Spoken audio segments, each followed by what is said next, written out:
In the immediate aftermath of the assassination of President John F. Kennedy, the American government came to the conclusion that a lone gunman had changed the course of human history by killing the most powerful man in the world with 3 rifle shots fired from the elevated window of an office building. And for half a century, they have stuck rigidly to this fabrication, while critics, scientists, playwrights and poets have produced books and essays and films to prove beyond any shadow of a doubt that this version of our Western history is a physical impossibility.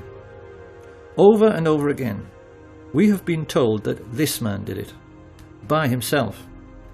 He didn't have any help, and he did it because he was a lonely madman and a communist to boot. We are also meant to believe that there is nothing remotely suspicious in his being shot on live television in a basement full of police officers, before he had a chance to tell his side of the story. So there is quite clearly no need to investigate further. Of course, every thinking person knows this is absolute nonsense. And being nonsensical, it naturally leads thinking people to ask some very important questions, like, why did the American government come up with such a lame and improbable scenario to account for what had happened? And then why did they stick with it so dogmatically for so many years afterwards? Exactly what and who are they protecting?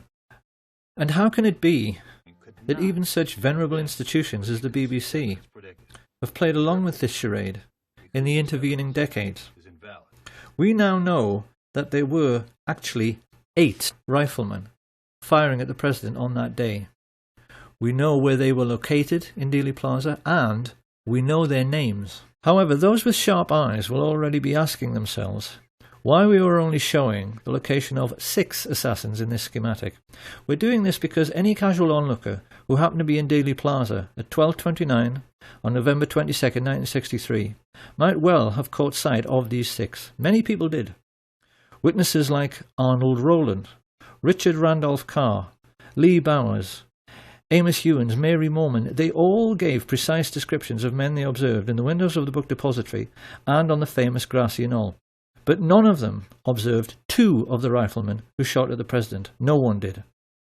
And the reason why no one did is itself the key to the mystery.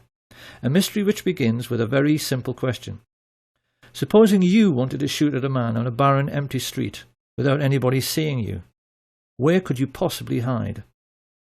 However, the riflemen who took part in the assassination were not as important to an understanding of what the Kennedy assassination was really all about as were a group of 20 men who had gathered together the night before at the home of Dallas oil millionaire Clint Murchison. These men were a much more important part of the story than the assassins themselves, because they hired the 8 snipers and paid them. We even know how much they paid them. So who were these men? What brought them together to orchestrate such a foul and despicable deed? Why did they, and more importantly those who came after them, cover up the crime with such ruthless brutality for so long afterwards? And how can it be that these men and what they stood for has left an indelible legacy which still influences our daily lives right up to the present day? To answer these questions, we must inevitably step back into history, and most people will not like this very much, because most people have very little interest in history. This, however, is going to be a history lesson, quite unlike anything that anyone has ever heard. It certainly will be nothing like what we are taught in school, and yet it begins with a name which most people have heard, but probably won't be able to place. The name of E.H. Harriman. Who was E.H. Harriman? Dynamite's ready, Butch. Mr. E.H. Harriman himself, he had the confidence of... Open the door or that's it! You think E.H. Harriman would get himself killed for you? Woodcock? I worked for Mr. E.H. Harriman on the Union Pacific Railroad, and he entrusted me. I'm sure Americans in particular will be amused to learn that Edward Henry Harriman was actually a real historical figure. This man was one of America's first industrial giants, and like the Rockefellers in oil and the Carnegies in steel, he got his start by borrowing money from the Rothschilds, of whom we'll hear more later, to create a monopoly for his own business, which was railroads. He was the 19th century railroad king. It was a monopoly which wouldn't be allowed today, and it helped in turn to create the Rockefeller oil monopoly. Now, this gave America's first industrial giants colossal power. These were the first people in human history, we mustn't forget, whose businesses were worth more than most countries. People whose fortunes dwarfed anything that the Caesars or the Tudors or the Medici ever dreamed of. So, being greedy, they used this power to engage in price fixing. Naturally, they formed a cartel. Their attitude was that they could charge whatever they liked for steel and oil and transporting goods on the railways. They knew that all American business was dependent on them, and they'd made sure there was no competition. So they could ignore market forces and charge pretty much whatever they liked. Now, this naturally caused resentment, and it's very interesting that the press at that time started calling these first Illuminati bankers and industrialists robber barons. Of course, once these fortunes began to be made, others naturally tried to get in on the act. One who succeeded was J.P. Morgan, who became a private banker during this period. But modern critics have discovered that far from being the richest man in America everyone thought he was, it turned out upon his death that Morgan actually only owned 17% of Morgan Bank, and that like so many others he was simply a front for the Rothschild family. 5 years after E.H. Harriman died and handed on the business to his sons, W. Averill Harriman and E. Rowland Harriman, this new breed of Western business moguls faced their first really big test with the coming of World War I. Once again, we must never forget that this was the first time in human history that a truly global conflict had been fought. It was sure to have long-lasting international repercussions, and many observers at the time had their doubts as to whether Western industrial capitalism, which was still in its infancy, could cope with the demands of war production. In the world economic recession which followed, many feared these fledgling industries might vanish altogether as countries struggled with debt and war reparations. But actually, Western capitalism emerged from World War I in a far stronger state than it was in at the beginning. So how could this be? The First World War taught the new class of international bankers and industrialists a very simple lesson. War is good for business. Take, for instance, Remington. We tend to associate their name with typewriters, but actually they made most of the rifles and handguns used during the Great War, and made a colossal fortune in the process. The banks, in their turn, lapped this up because it meant that defence contractors were having no trouble repaying the huge loans they had outstanding, and, best of all, the world's richest nations had to borrow huge sums from the merchant bankers in the first place to finance the war. The Americans and the British just as much as the Germans. And they would now be repaying these loans to the banks for decades to come at a steep rate of interest. For international merchant bankers, the Rothschilds in particular, the First World War had been a gift from heaven. And people watching this should ask themselves a simple question before passing judgment. Supposing you were in business during that war and the contract you had with the government to supply the troops with tin hats or boots or uniforms or gunpowder was netting you millions every year in profit. And then one day the war ended and your money stopped completely. What do you think your attitude to war might be? That war was good for business was not the only lesson the ruling classes learned during this period.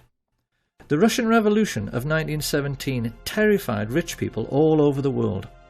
Watching Lenin and Trotsky taking over such a vast area of the globe, the kings and queens of Europe's tiny sovereign states in particular became extremely nervous. The question on all their minds was, supposing the communist success in Russia should inspire their own working class to rise in revolt. Many of the crowned heads of Europe, like England's George V, had been related to Tsar Nicholas, and the brutal execution of the Tsar and his family, particularly the bayoneting of his young daughters, sent a shockwave through the upper classes of every nation. Did a similar fate lie in store for the royal families of Holland, Sweden, Spain and England? This question was lying heavily on the thoughts of the elite when the First World War ended in 1918, and it had the effect of focusing the minds of the new Illuminati bankers and industrialists on the question of what to do for best with a defeated and dilapidated Germany. The population were poor, penniless and worn out, yet the German economy still contained some of the most sophisticated and expensive industrial stock on the planet. The Illuminati sensed an opportunity. Supposing, as the world's first international businessmen, they could get their hands on Germany's steel mills, her coal mines, her factories, ports and her shipbuilding industry. Over the years, certain names have become very familiar to those who maintain an interest in the Kennedy assassination, none more so than Allen Dulles, whom Kennedy fired after the Bay of Pigs disaster, and yet later he somehow managed to chair the Warren Commission, which was supposed to be investigating Kennedy's death. Something few people know, however, is that Dulles and his older brother John Foster Dulles wrote the Treaty of Versailles. They were both lawyers of Sullivan and Cromwell, and it was largely they who decided that the German people must pay war reparations totalling 135 billion marks. A mind-boggling sum at that time, which today translates into 250 trillion. When this was announced, the legendary UK economist J. Maynard Keynes maintained it was a ludicrous sum, and he did a swift calculation from which he reasoned that it would take Germany until 1988, 60 years hard labour, to pay it off. But it didn't. So why?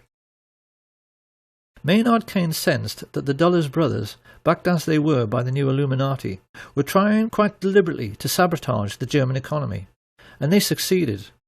As mass unemployment led to hyperinflation, the famous stories of people papering their walls with worthless Reichsmarks and handing over their life savings for a loaf of bread soon followed. With German investors on their knees, the new Illuminati moved in and began buying up shares of stock in German industry at a knockdown price. Now, why did they do this?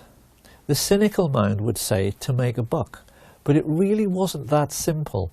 What they wanted was to make Germany strong again so that she would become a bulwark against Soviet communism. Germany was fighting for its life. Certain measures were needed to protect it from its enemies. I cannot say that I am sorry we applied those measures. We were a bulwark against Bolshevism. We were a pillar of Western culture. A bulwark and a pillar the West may yet wish to retain. It was around this time that the newspapers, which these same rich people owned, made sure the word Bolshi, a truncation of Bolshevik, entered the English language, so that we would associate Bolshevism with aggression. And it was with these subtle and not so subtle methods that the international elite began to shape our destiny for the remainder of the 20th century. The intellectuals of the period were furious. They were incensed, they were depressed, and you get a very good feeling of the political atmosphere of the time from the diaries of the Labour politician Harold Nicolson, when he writes, "We have lost our willpower since our willpower is divided. The people of the governing class think only of their own fortunes, which means hatred of the Reds. Our class interests cut across our national interests, and I go to bed in gloom." With such heavy investment coming into the country, particularly from America and Britain, Germany began to recover very rapidly. And then the new class of international financiers began searching around for a homegrown, authoritarian political movement they could support. What they needed was someone they could count on to be both aggressive and expansionist. Ultra-right-wing causes, which at normal times would have been ignored and marginalised, were suddenly given very careful consideration, until finally the rich elite found a man and an idea which they felt might deliver the political outcome they desired. Adolf Hitler and his fledgling National Socialist Party. At the same time that the world's rich elite began grooming Hitler for his starring role, they also became even more deeply involved in military intelligence. I say even more because the Dulles brothers, Averell Harriman, and the chief of Remington, Samuel Bush, a man referred to as the original Merchant of Death, had a relationship with American military intelligence stretching back into World War I. The lesson here being that the American variant of military intelligence started out with businessmen protecting their investments, just as if they were a mafia. Right from the very beginning, it had nothing to do with national security and everything to do with money. In Hitler, the Illuminati had found a ready-made stooge who could be the face of this autocratic new movement. And when the time came to put together a new secret intelligence service which was going to help protect all the money they had tied up in the German economy, these men also found one was readily available: the Order of the Skull and Bones at Yale University. Discussion of secret societies is something of a minefield because it so easily invites ridicule. It is very difficult for the general public to accept that the super-rich leaders of their Western world can possibly be as mad and deranged as they actually are. The public, generally speaking, are sensible and level-headed people who have to balance their checkbooks, so they inevitably tend to laugh at stories about Satanists and occult believers. But if you talk to any well-informed historians, they are all aware of the important role which various secret societies have played in human history. The Black Hand always played a pivotal role in the history of the Mafia. If you talk to anyone in the UK who was political and read books, they are always aware that the ruling class of Britain, including every member of the royal family, is a Freemason. And the emblem of the death's head was sported on the caps of the high-ranking Nazi officers from the very beginning.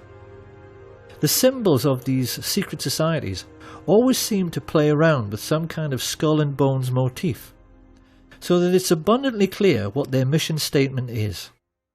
These people are pirates, willing to commit any crime for big money. And they first became established in America at Yale University in 1833 with General William Huntington Russell and Alphonso Taft. Of course, being a secret society, they made other people curious about them, and in 1867 some undergraduates from a rival campus society broke into their headquarters to see what this skull and bones thing was all about. They reported that inside there were lots of lamps and candles, many dilapidated human skulls lying next to a fool's cap and bells, and it was morbidly dark because the walls were covered in black velvet. Having established a suitably satanic atmosphere, initiation rites were then performed on new members, who had to engage in group masturbation and sodomy while they lay in a coffin. Now, it's very easy to dismiss all of this as bizarre, silly and irrelevant until you see the list of Skull and Bones members who have ruled America since Skull and Bones began. Although they only graduate 15 initiates a year, those 15 have always gone on to occupy the very highest positions in American society. US Secretary of State William Max Evarts was a bonesman, as was Treasury Secretary Franklin McVeigh, Chief Justice Simeon Eben Baldwin, and the 27th President of the United States, William Howard Taft. The founder of American football, Walter Camp, came through Skull and Bones, as did the very first chairman of the Federal Reserve, Pierre Jay, and director of Standard Oil, Percy Rockefeller. Averell Harriman, the son of E.H. Harriman and founder of Harriman Brothers, the largest investment bank in the world, was a bonesman, and so were both of the George Bush presidents. During his premiership, John F. Kennedy was surrounded by bonesmen like McGeorge Bundy and David Acheson, son of Dean Acheson. Kennedy knew these men refer to each other as brothers under the skin. They swear an oath of secrecy and then ruthlessly vow to help each other's careers in any way they can throughout their lives, even if it means committing murder. In Britain, every literate person knows that all of the top police officers are Freemasons, because if there are 10 candidates for a top job, a Mason will always select a brother Mason for the post. Skull and Bones works the same way, and JFK took this problem so seriously that he even made speeches warning America about the danger of secret societies. The very word secrecy is repugnant in a free and open society, and we are, as a people, inherently and historically, he knew the people opposed on to this secret list societies, were neither silly secret nor oaths. irrelevant, because he knew they were the real holders of power in America, operating as they were, as an unelected shadow government accountable to no one. And it was these same people who brought Hitler to power during the 1920s by becoming business partners with leading German industrialists. The reality of the situation prevailing at that time can be very easily understood simply by looking at the cover of Fritz Thiesen's book, I Paid Hitler, on which he is depicted as a puppet master controlling Hitler's strings. Thiesen was a billionaire industrialist. He was the man who built the Bismarck. His company, United Steelworks, made 3/4 of all Germany's steel, and he joined together with Skull and Bones members Prescott Bush and George Herbert Walker to financially assist the Nazi Party. Together they recruited head of the German central bank Hjalmar Schacht to the fascist cause, and then combined with other leading industrialists to sign the letter which convinced Hindenburg to appoint Hitler as Chancellor on the 20th of February 1933. Had anyone inquired around this time about the postal address of the Nazi Party, they could legitimately have been told that it was 39 Broadway, Manhattan, New York, because this was where Averell Harriman, Prescott Bush and George Herbert Walker kept their office. And being no fool, Fritz Thyssen used their banking services to set up secret cash funds funneled through another bank in Rotterdam, the Bank voor Handel en Scheepvaart, to finance the building of the first official Nazi Party headquarters, the Brown House.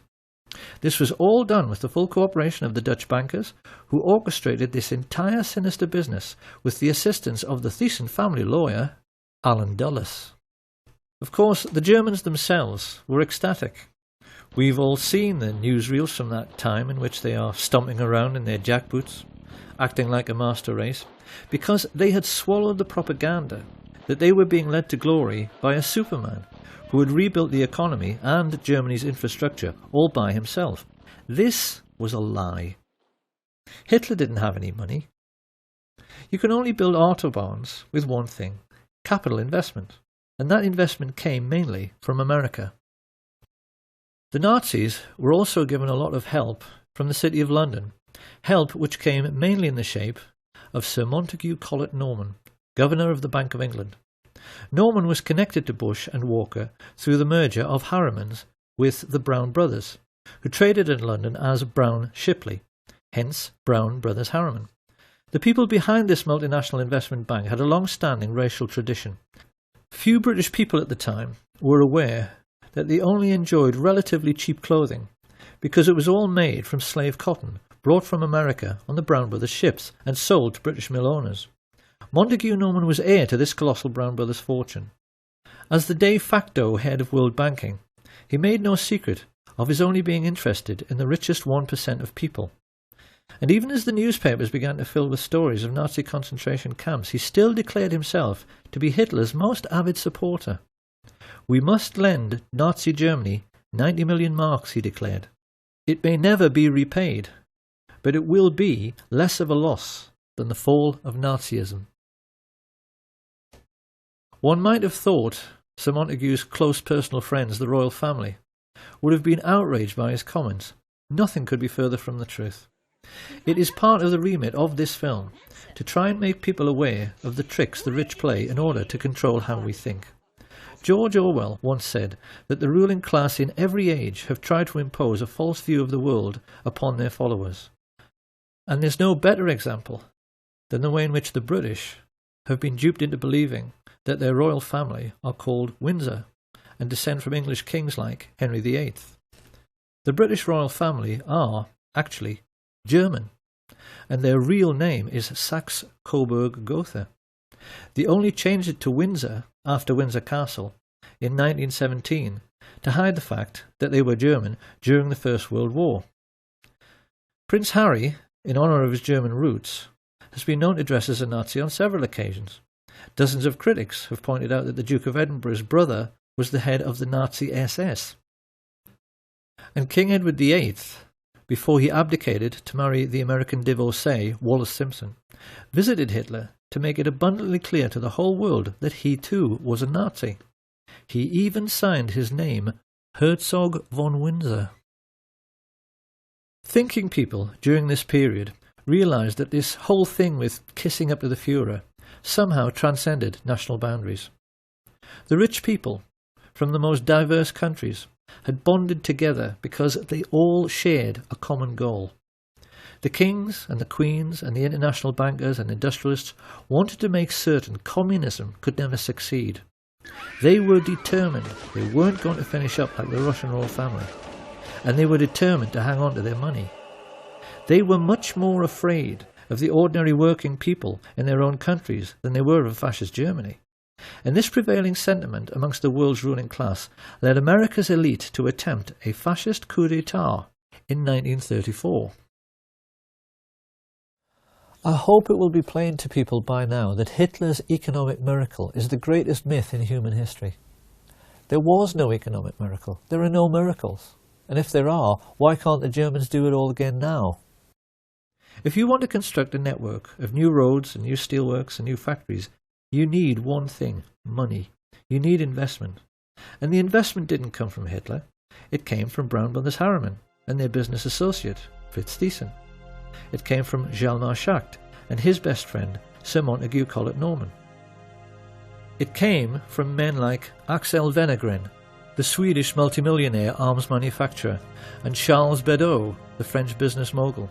These people were all in the same bed with their Nazi friends, the Duke and Duchess of Windsor, the Dulles brothers, Prescott Sheldon Bush, and George Herbert Walker, with whom they'd created the Union Bank for laundering Nazi money. And with stage one of their plan for world domination complete, they now turned to the second phase, which was meant to be the overthrow of American democracy and the imposition of fascist government upon the United States.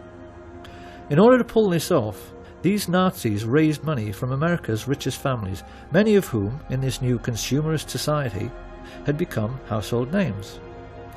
The Colgate family, the Birdseye family, the DuPont family, the Rockefeller family.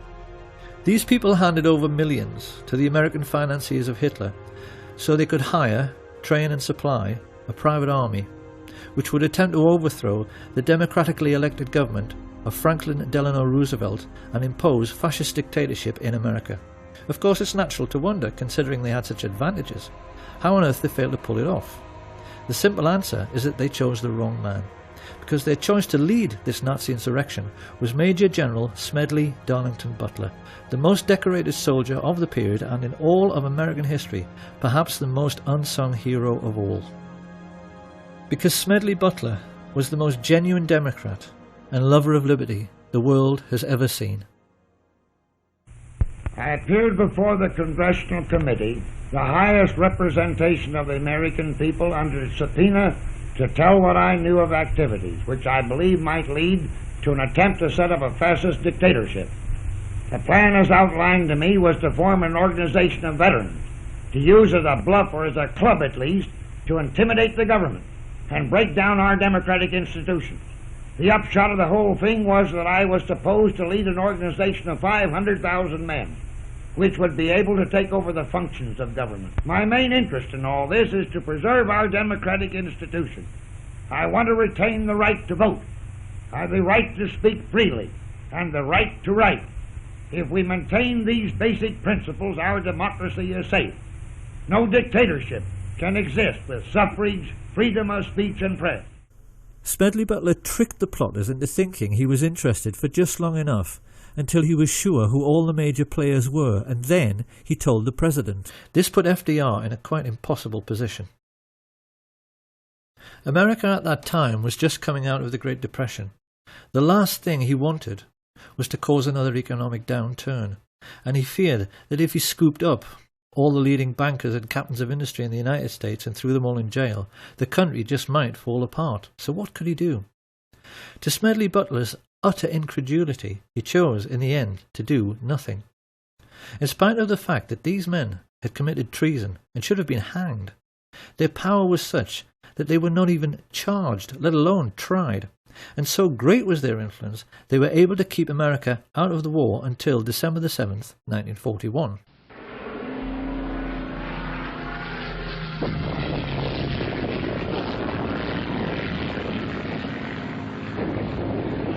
With the Japanese attack on Pearl Harbor, Roosevelt finally realized he had to do something.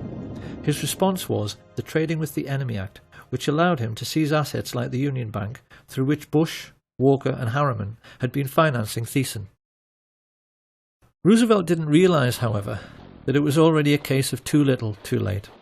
Because without his knowledge, American business moguls had been tumbling over one another for 2 years in their efforts to assist and do business with the Hitler regime. Typical of this American spirit of enterprise was Sosthenes Benn, the president of AT&T, who flew immediately to Berlin when war was declared to put in Hitler's phone lines. He gave the Nazis the most high-tech, state-of-the-art telecommunications system in the world at that time, so that Hitler could rule the European mainland with the maximum efficiency. Rich men have been hiring thugs to do their dirty work, especially to frighten people, since human civilization began. What people have to try to appreciate is that Nazism, in reality, was simply the first time in human history that the rich had enough wealth to hire an entire country of thugs to do their dirty work. Some of the most emotive images in world history are those of the Nazi war machine sweeping across the Low Countries to begin their occupation of France. And people have always assumed that the trucks used for the miles-long troop convoys must have been German trucks. But if anyone at that time had taken the trouble to lift up the cowling and look at the engine, they would have found these were actually Ford trucks, which had been built with personal permission from Henry Ford, who was sitting in his office 4,000 miles away in Dearborn, Michigan, a service for which he was given the Grand Cross of the Eagle, the highest honor the Nazis ever bestowed on a civilian. Ford sued the U.S. Army, the U.S. government in the 50s because during the war the U.S. Air Force bombed their tank-making facilities in Germany. And this is true. And what was it, like 52 or something? They sued the U.S. government for destroying their factories. And they won. They won the lawsuit. So I had to write a little song for Henry here.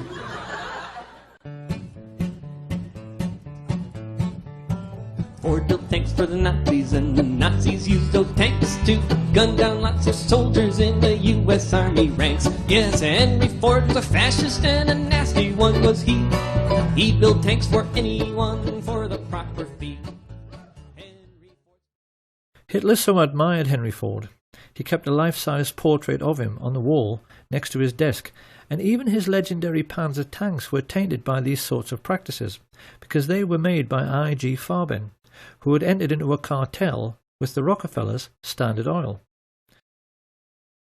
The government in Washington knew all about this, and largely did nothing.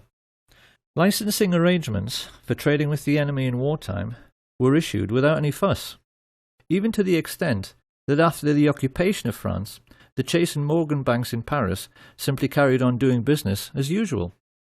The incredible truth, which the rich elite have managed to hide from the world for 70 years through their control over school books and our education system, is that the Nazi war machine was actually an American business. And for the Rockefellers, DuPonts, Harrimans, Walkers and Bushes in particular, it was a highly lucrative business. For their part, Coca-Cola's contribution to the war effort was to sell billions of soft drinks to the thirsty Nazis, while they were strafing and bombing Allied soldiers, particularly in very hot regions. In the desert, where refrigerators tend to be scarce, there were even stories of Messerschmitt pilots wrapping wet towels around bottles of Coke, tying them to their aircraft, then flying up to altitude, where the cold and the wind chill turned the wet towel into a solid block of ice. They would then dive down, crack open the towel, and enjoy an ice-cold Coke in the desert.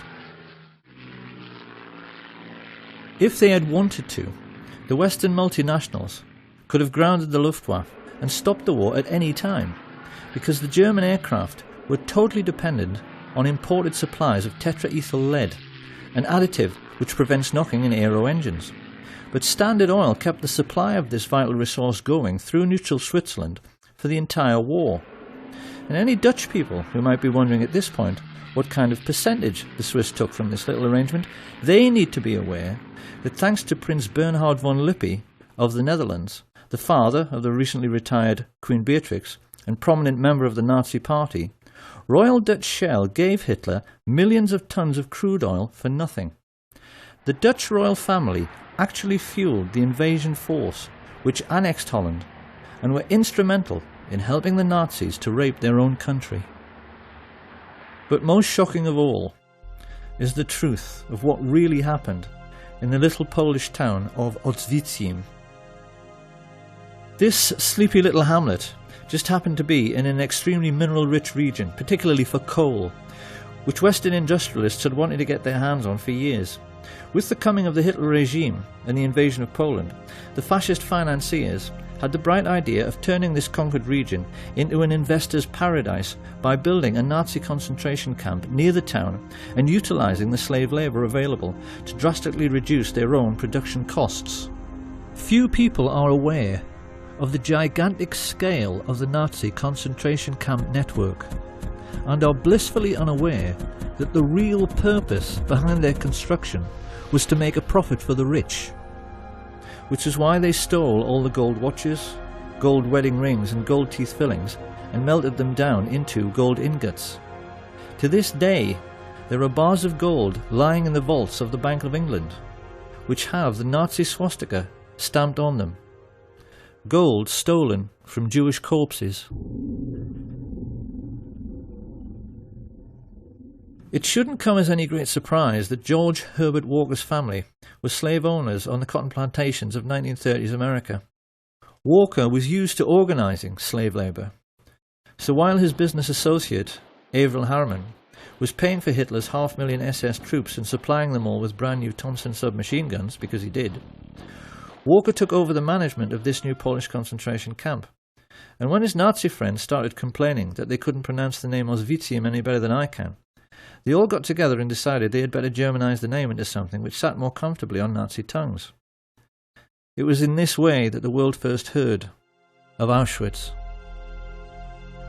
Because the truth about Auschwitz and the entire Nazi war machine is that they were essentially no different to McDonald's. They were American business enterprises abroad, businesses which the richest European families invested in, and businesses which, because of slave labour, made obscene profits, which Prescott Sheldon Bush took and placed in a blind trust, which later financed a Bush political dynasty which produced two presidents of the United States, his son, George Herbert Walker Bush, and his grandson, George Walker Bush. This picture of the railway leading into Auschwitz has, since World War II, become the iconic image of the Holocaust. To us it now represents something like the gate to hell. But how differently, one wonders, would we have looked at this image all of our lives if we had always known that this railway line was an American railway line laid by the Harriman brothers on behalf of Uncle Sam.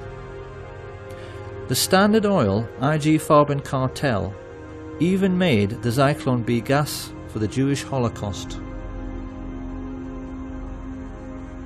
Now, anyone who at this point is thinking that all this simply cannot be true, because if it was, someone would have sued, well, someone did. This information came into the public domain because of a Dutch intelligence agent who was so disgusted when he found all of this out, he leaked it to the press, as a result of which two very senior Jewish gentlemen, Kurt Julius Goldstein and Peter Gingold, filed suit against the American government. Of course, the more discriminating among us will now be asking how it can be that this story went completely unreported in the mainstream media. One might just as well ask why the Times in London was writing favourable stories about the Nazi concentration camps throughout the 1930s, and why Lord Rothermere was still referring to Hitler as a great gentleman as late as 1940. You really would think by now that people would have realised that it isn't so much the bias in the media which really matters. It's the things they know about, but never tell you, that really matter. Because the truth is that the press knew exactly what was going on in the concentration camps all through the war. They never said a word about it, because they knew who was making money from the slave labour. Now, it's very easy to imagine what the response of a conservative politician, American or British, would be to all of this. If all of this is true, he's bound to ask why nobody said a word about American industrialists building Hitler's war machine at the Nuremberg trials. How come it never got mentioned? Where's the responsibility of the Vatican, who signed in 1933 the Concordat with Hitler, giving him his first tremendous prestige? Are we now to find the Vatican guilty? Where's the responsibility of the world leader Winston Churchill, who said in an open letter to the London Times in 1938, 1938, Your Honor, were England to suffer national disaster, I should pray to God to send a man of the strength of mind and will of an Adolf Hitler. Are we now to find Winston Churchill guilty? Where's the responsibility of those American industrialists who helped Hitler to rebuild his armaments and profited by that rebuilding? Are we now to find the American industrialists guilty? No, Your Honor, no. Germany alone is not guilty. The whole world is as responsible for Hitler as Germany. It is an easy thing to condemn one man in the dark. It is easy to condemn the German people, to speak of the basic flaw in the German character that allowed Hitler to rise to power. But at the same time, comfortably ignore the basic flaw of character that made the Russians sign pacts with him. Winston Churchill praise him. American industrialists profit by him. American industrialists profit by him. Profit by him. Profit by him. Profit by him. Profit by him. Profit by him. Profit by him. Profit by him. In school, we are taught that the Allies defeated Nazi Germany in World War II. This is not true. The Nazis won the war. Because the real Nazis, the rich, played on both sides. That's what a rich businessman does. He arranges things so that he is well thought of by both sides, so then whoever wins, he wins, and his money is safe. Now, a lot of people will still think it is simply ludicrous to suggest the Second World War was a phony war. They are bound to say that no one who was there at the time thought it was a phony war. Really. Now, obviously, the British and the Dutch in particular will have a very hard time accepting that their royal family profited from Nazi concentration camp slave labour. But if you go online, there is so much about this on the internet now. It's become plain that historians are more and more proving that those days were really all about the Western world's rich coming together to fund a Nazi war machine which was meant to protect them from the Soviets. The Duke of Edinburgh practically admitted this when he said, "In those days we were anti-communist because the Russians killed half my bloody family." And when this cabal of secret Nazis got together to discuss how they were going to pay for this Nazi war machine, because rich people never accept a loss, they hired a psychopath, Hitler, who they knew would go along with their building concentration camps so that slave labour would pay for all the planes and the tanks and the guns. And you can see in the more intelligent movies from that period, like Hitchcock's Saboteur, that the artists and writers of that time knew the rich were fascist and completely understood what they were really up to. Why is it that you sneer every time you refer to this country? You've done pretty well here. I don't get it. No, you wouldn't. You're one of the ardent believers, a good American. Oh, there are millions like you. People that plod along without asking questions. I hate to use the word stupid, but it seems to be the only one that applies. The great masses, the moron millions. Well, there are a few of us who are unwilling to just troop along. A few of us who are clever enough to see that there's much more to be done than just live small, complacent lives. A few of us in America who desire a more profitable type of government. When you think about it, Mr. Kane, the competence of totalitarian nations is much higher than ours. They get things done. Yeah. They get things done. They bomb cities, sink ships, torture and murder so you and your friends can eat off of gold plate. It's a great philosophy. I neither intend to be bombed nor sunk, Mr. Kane. That's why I'm leaving now. And if things don't go right for you, if we should win, then I'll come back. Perhaps I can get what I want then. Power. Yes. I want that as much as you want your comfort or your job or that girl. We all have different tastes, as you can see. Only I'm willing to back my tastes with the necessary force. Where was the mafia while all this was going on? Well, a great deal which historians have learned recently, especially from sources like Double Cross, the book written by Sam Giancana's brother, has made it clear that the mafia was much the same as the so-called German economic miracle and the American finance Nazi war machine in concentration camps. The mob in reality was a very different animal from the one portrayed by the movies and the media. American feature films have tended to focus on the exploits of gangsters like Richard Kane, the famous crime-busting Chicago cop who was planted in the police force to be a spy for Giancana, and hoods like Charles Nicoletti and Milwaukee Phil Aldericio, two of his favourite hitmen, who built their own hitmobile so they could shoot people from the back of a moving car. Amongst many other atrocities this pair committed was one in which they forced the head of Billy McCarthy into a vice and squeezed until his eyeball popped out, an incident which a certain American film director felt was so entertaining he included it in one of his movies. What most people have failed to realise, however, is that in most cases the mafia chieftains who actually ran organised crime did not approve, generally speaking, of these acts of gross brutality.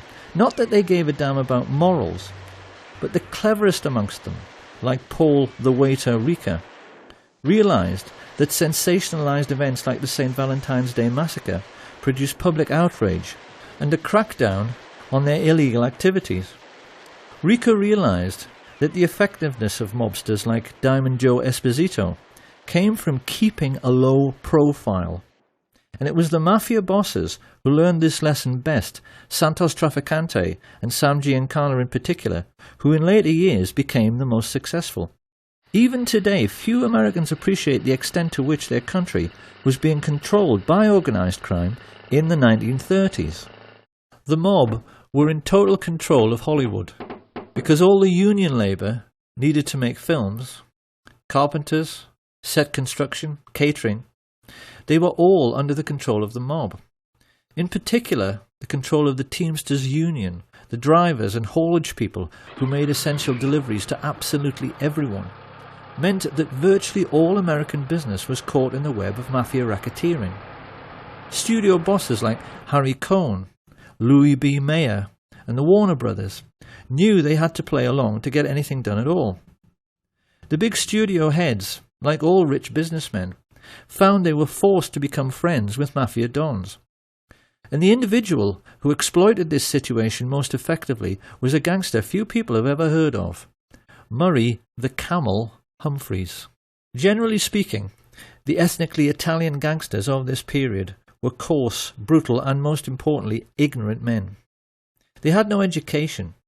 They couldn't hold an intelligent conversation because they'd spent no time in school. Don Corleone, I am honored and grateful that you have invited me to your daughter's wedding.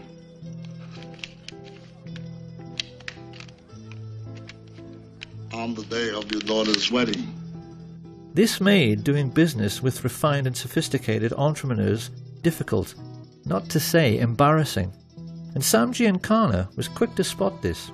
So whenever a business deal needed to be made by someone with style and sophistication, he would send along his silver-tongued Welshman, Murray the Camel, so called because he was known for being sartorial and for cutting a dash in expensive camel hair coats.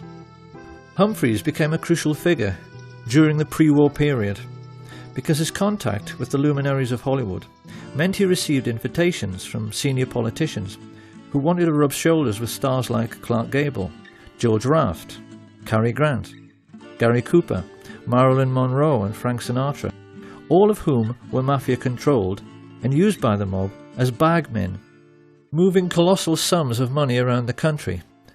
Because Giancana cynically realized the authorities were too starstruck to ever check their luggage.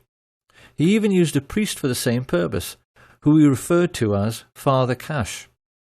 And just as the priest was happy to take his percentage, so the politicians, who Giancana always maintained were the easiest to corrupt, were happy to do the same. In Esposito's time, he had boasted of buying votes for Calvin Coolidge.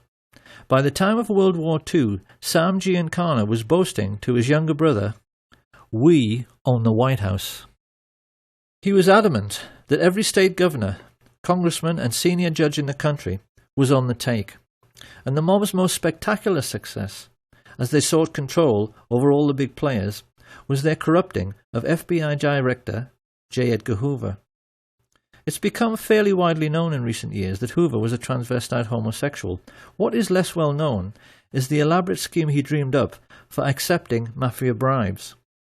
What he used to do was to go to the $2 window at the racetrack, where he was photographed many times by the press to give himself a clean, upstanding image. What the pressmen didn't know was that he always took along a crooked emissary who placed huge bets, which ran into the thousands, at another window on races which were fixed by the mob boss Frank Costello. By keeping Hoover supplied with millions in winnings and holding on to compromising photographs of the FBI chief having sex with his lover, Clyde Tolson, which several CIA agents claim they've seen, the mafia had American law enforcement entirely under their control. So the question then is, what do you do with that kind of power? The answer is that when you're the American mafia, you routinely wipe out what they call do-gooders. This is how organized crime has influenced American society for nearly a century. If a decent man becomes a rising star in politics and looks as if he might try to make a better life for ordinary people, they simply kill him as a matter of routine. And in the book they wrote together, Chuck and Sam Giancana Jr. are at pains to point out that a classic early case of this practice was the assassination of Anton Shermack. Shermack was a Democratic politician who had tried to crack down on Al Capone's bootlegging operations. Many felt he would go on to become a great president himself, until he was shot while on stage with FDR by Giuseppe Zangara. After the murder, Zangara claimed it was a political act, and he ought to be entitled to clemency because he simply hated all rich people. But this was actually what he'd simply been told to say by the mob, who were using him as a fall guy. When he went to the electric chair, Sam Giancana turned to his brother and expressed his pleasure at how nice and neat the whole affair had been. And he further explained that choosing a patsy to wipe out a politician who was a do-gooder was something the Italian mafia had been doing forever. It was a practice as old as the Sicilian hills, and he was amazed at how the mafia kept getting away with it, because you really would think people would catch on. This was 1935. You have a decent chief executive murdered in broad daylight, shot by a patsy, who was later killed himself by the authorities. Does this sound familiar? However, even in Shermack's time, the mob could not be said to be in complete control of American life, because while they controlled the streets through their influence over politics and the justice system, they were not yet in control of the United States military or its mainstream media. Tragically, this all started to change with a series of events which began with the scuttling of the SS Normandie by a Manhattan-based Nazi agent. This was February the 9th, 1942. And having just joined the war, the United States was trying to keep its allies supplied with vital war material, using convoys which were loaded on the waterfront and sailed almost every day out of New York Harbor. As everyone knows, many fell prey to the wolf packs of German U-boats, and the Normandie had been designed for much greater speed specifically so that she could outrun them. When she fell to sabotage, it was a colossal blow to the Allied war effort, and in response, a naval intelligence officer, Anthony Marslow, decided to enlist the help of the New York Mafia because he knew they were in control of all commercial activity on the docks.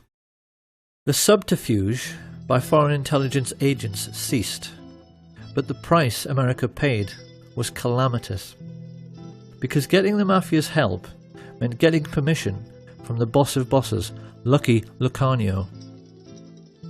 It is one of history's great ironies that the United States government went crawling to the Mafia for help at a moment when the mob themselves had just been severely weakened and could have been crushed altogether by an administration with enough political will. The notorious Lucanio had just started a 40-year prison sentence in Great Meadow Penitentiary, and most of his Sicilian gangsters back home were already behind bars, having been caught up in Mussolini's Mafia purge. Being himself Italian, Mussolini knew there was only one way to deal with the Mafia, and when he came to power, he ordered his iron prefect, Cesare More, to simply lock up all the Mafia families in Sicily, which wasn't exactly difficult because everybody knew who they were. Of course, after the Allied invasion of Sicily, Marsala then compounded his error by choosing Sicilian Americans like New York Mayor Charles Paletti and OSS officer Joseph Russo, whose father was born in Corleone, to head AMGOT, the Allied military government, whose job it was to restore community cohesion on the island. And of course, their way of doing this was not only to let all the mafiosi out of jail, they even made known mob bosses like Genco Russo and Don Calogero Vizzini into the heads of local government and gave them full civilian and military power over the island. So this was the accident of history through which the Mafia began its relationship with American military intelligence. It was a catastrophe for Italy, which has been ruled over by organised crime ever since. It was a catastrophe for Sicily, which suffered a brutal murder every 3 days in the post-war period, and it was a catastrophe for America, which saw many once vibrant communities, particularly in New Jersey, have the heart ripped out of them by Mafia extortion and drug dealing. Lucky Lucanio was deported after being released from jail, and having found a kindred spirit in another secret organisation, the newly created Central Intelligence Agency, he was then able to combine the activities of organised crime, particularly international drug running, with smuggling of American-made weapons.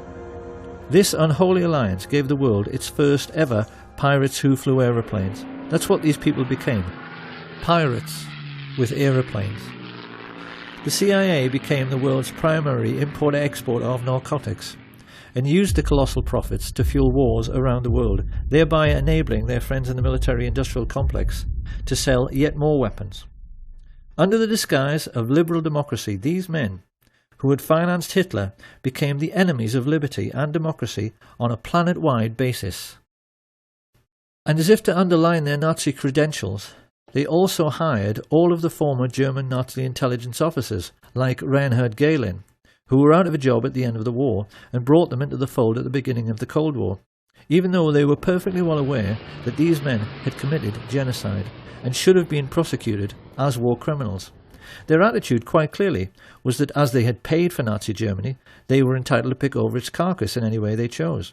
This was yet another political catastrophe for the United States, because these were the people who put together the notorious Operation Paperclip, which rounded up all of the Nazi rocket scientists, like Wernher von Braun, and put them to work for their new American Nazi owners to give them, for the first time in human history, ICBMs with nuclear warheads. They became the first men ever to have the power to destroy the whole world at the touch of a button, and it was clear to many observers at the time that it all rather went to their heads. I can no longer sit back and allow communist infiltration, communist indoctrination, communist subversion, and the international communist conspiracy to sap and impurify all of our precious bodily fluids. They saw themselves as giants, who were looking down and laughing upon this planet of tiny fools who were stupid enough to go on and on killing each other while they sold arms to both sides throughout the Second World War. Focke-Wulf aeroplanes, which bombed American soldiers, were manufactured by IT&T. Allied sailors were drowning in a freezing North Atlantic because their convoys were sunk by guns of Nazi battleships, which swiveled on American-made ball bearings. American soldiers were crushed under the wheels of tanks and trucks made by Henry Ford and John Rockefeller, and gassed to death by the same people. Sam Giancana took the trouble to explain how this cynical process worked by composing just one terse, simple sentence, which his brother wrote down for posterity. "People give their lives," he said, "just so a few fat cats can make a killing." And this was precisely what Smedley Butler had tried to explain to the world with his book, War is Just a Racket. At the war's end, the rich elite found fortune continuing to smile on them. Firstly, they were able to control the utter farce of the Nuremberg trials, which should have hanged every single American merchant banker and leading industrialist. As it was, their contribution to World War II remained hidden from public scrutiny, and they were even allowed to gerrymander light sentences for their German Nazi friends, like Hjalmar Schacht, who got off with just a few years and later retired as a billionaire.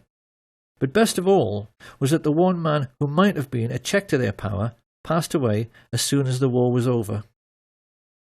And with President Roosevelt gone, and their first Nazi glove puppet Hitler also deceased, it became necessary for Prescott Bush to find another young politician to sponsor. In true American fashion, he decided to advertise. He placed an ad in the LA Times which candidly explained that a group of rich businessmen was seeking a young, ambitious, immoral and most definitely malleable politician who might one day run for president.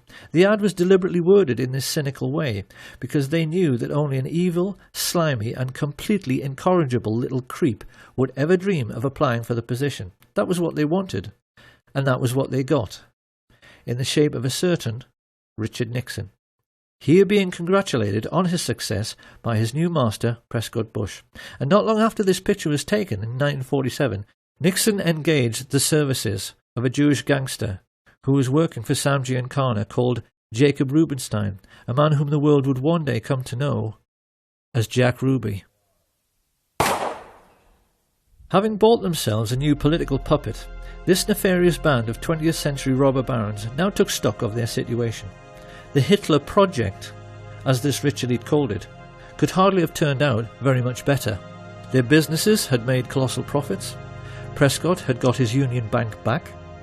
The communist menace they so wanted to contain had almost sunk back in the Middle Ages with the ravages of war.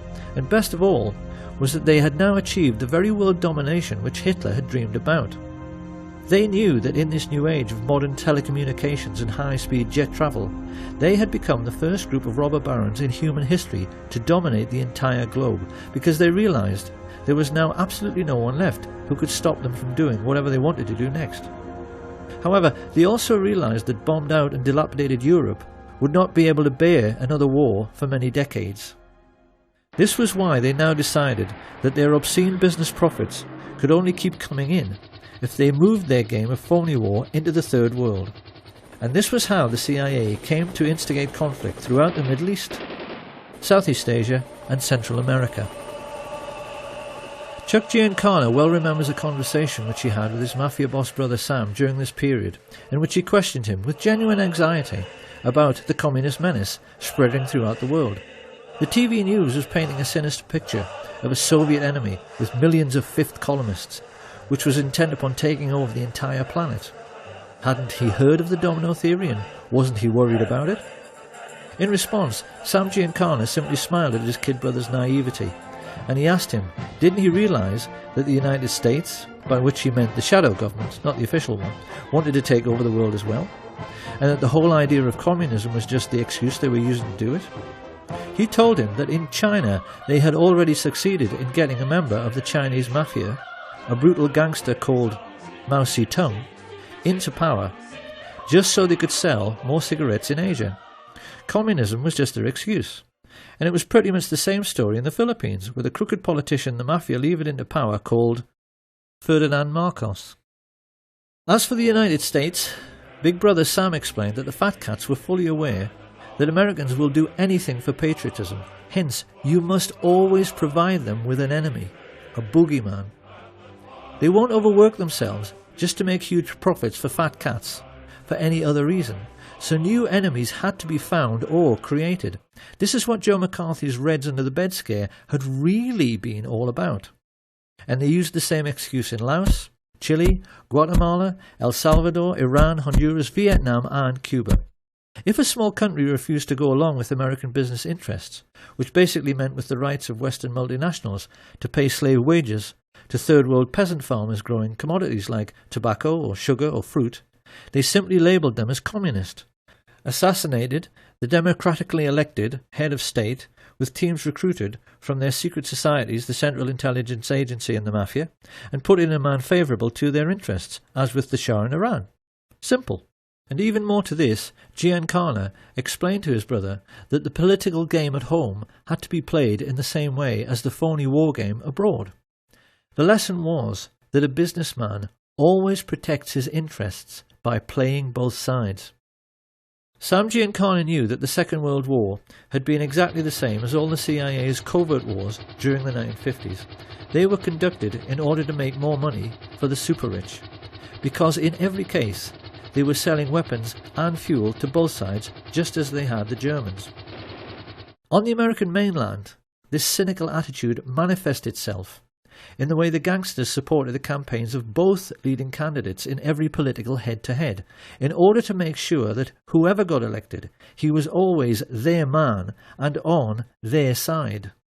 So this was the real political world which the young Senator John F. Kennedy became a part of in 1950s America. It was a world ruled by a super-rich cabal of secret Nazis who had built the fascist war machine and concentration camps purely to protect themselves and their money from socialist Russia. Having avoided prosecution for the greatest crime in human history, they were confident that they could kill anyone and get away with it, particularly if it was someone who might interfere with their power to instigate phony wars in order to make huge fortunes by lending money and selling weapons to both sides. The war in which he himself had bravely fought was a sham, and even John F. Kennedy did not understand this. Or perhaps we should say that he didn't fully understand what was going on. He and his younger brother Bobby were certainly all too keenly aware of the extent to which their country was in the grip of organised crime, because their own father, the patriarch Joseph P. Kennedy, had made his personal fortune from running illegal liquor during the days of Prohibition, activities which earned him the nickname Bootlegger Joe. Experienced people are aware that the tendency of each new generation to reject the ideas of the previous generation is an abiding characteristic in human affairs, and it is perfectly plain that with Jack and Bobby it had the effect of making both men highly principled. Their own father had associated with crooks and gangsters, and it was quite clear from their style and their outlook that they had made a commitment to make up for the sins of their father by rejecting this sinister world of hoods and crooks and corrupt politicians, by being honest and decent. If you take a look at any group photo from the early days, it's clear these men are being determinedly clean-cut, with the accent heavily on the clean part. They knew their father's generation were dirty. It couldn't be more obvious that they were determined to be the opposite. The question was, how were they going to free themselves and their country from the entanglements of the crooked politicians and the psychopathic mafia dons, who together were controlling the whole of American life like some multi-legged fascist octopus? How they were going to pull this off was something they were discussing ad nauseam when, in the late 1950s, they found out their father was in big trouble.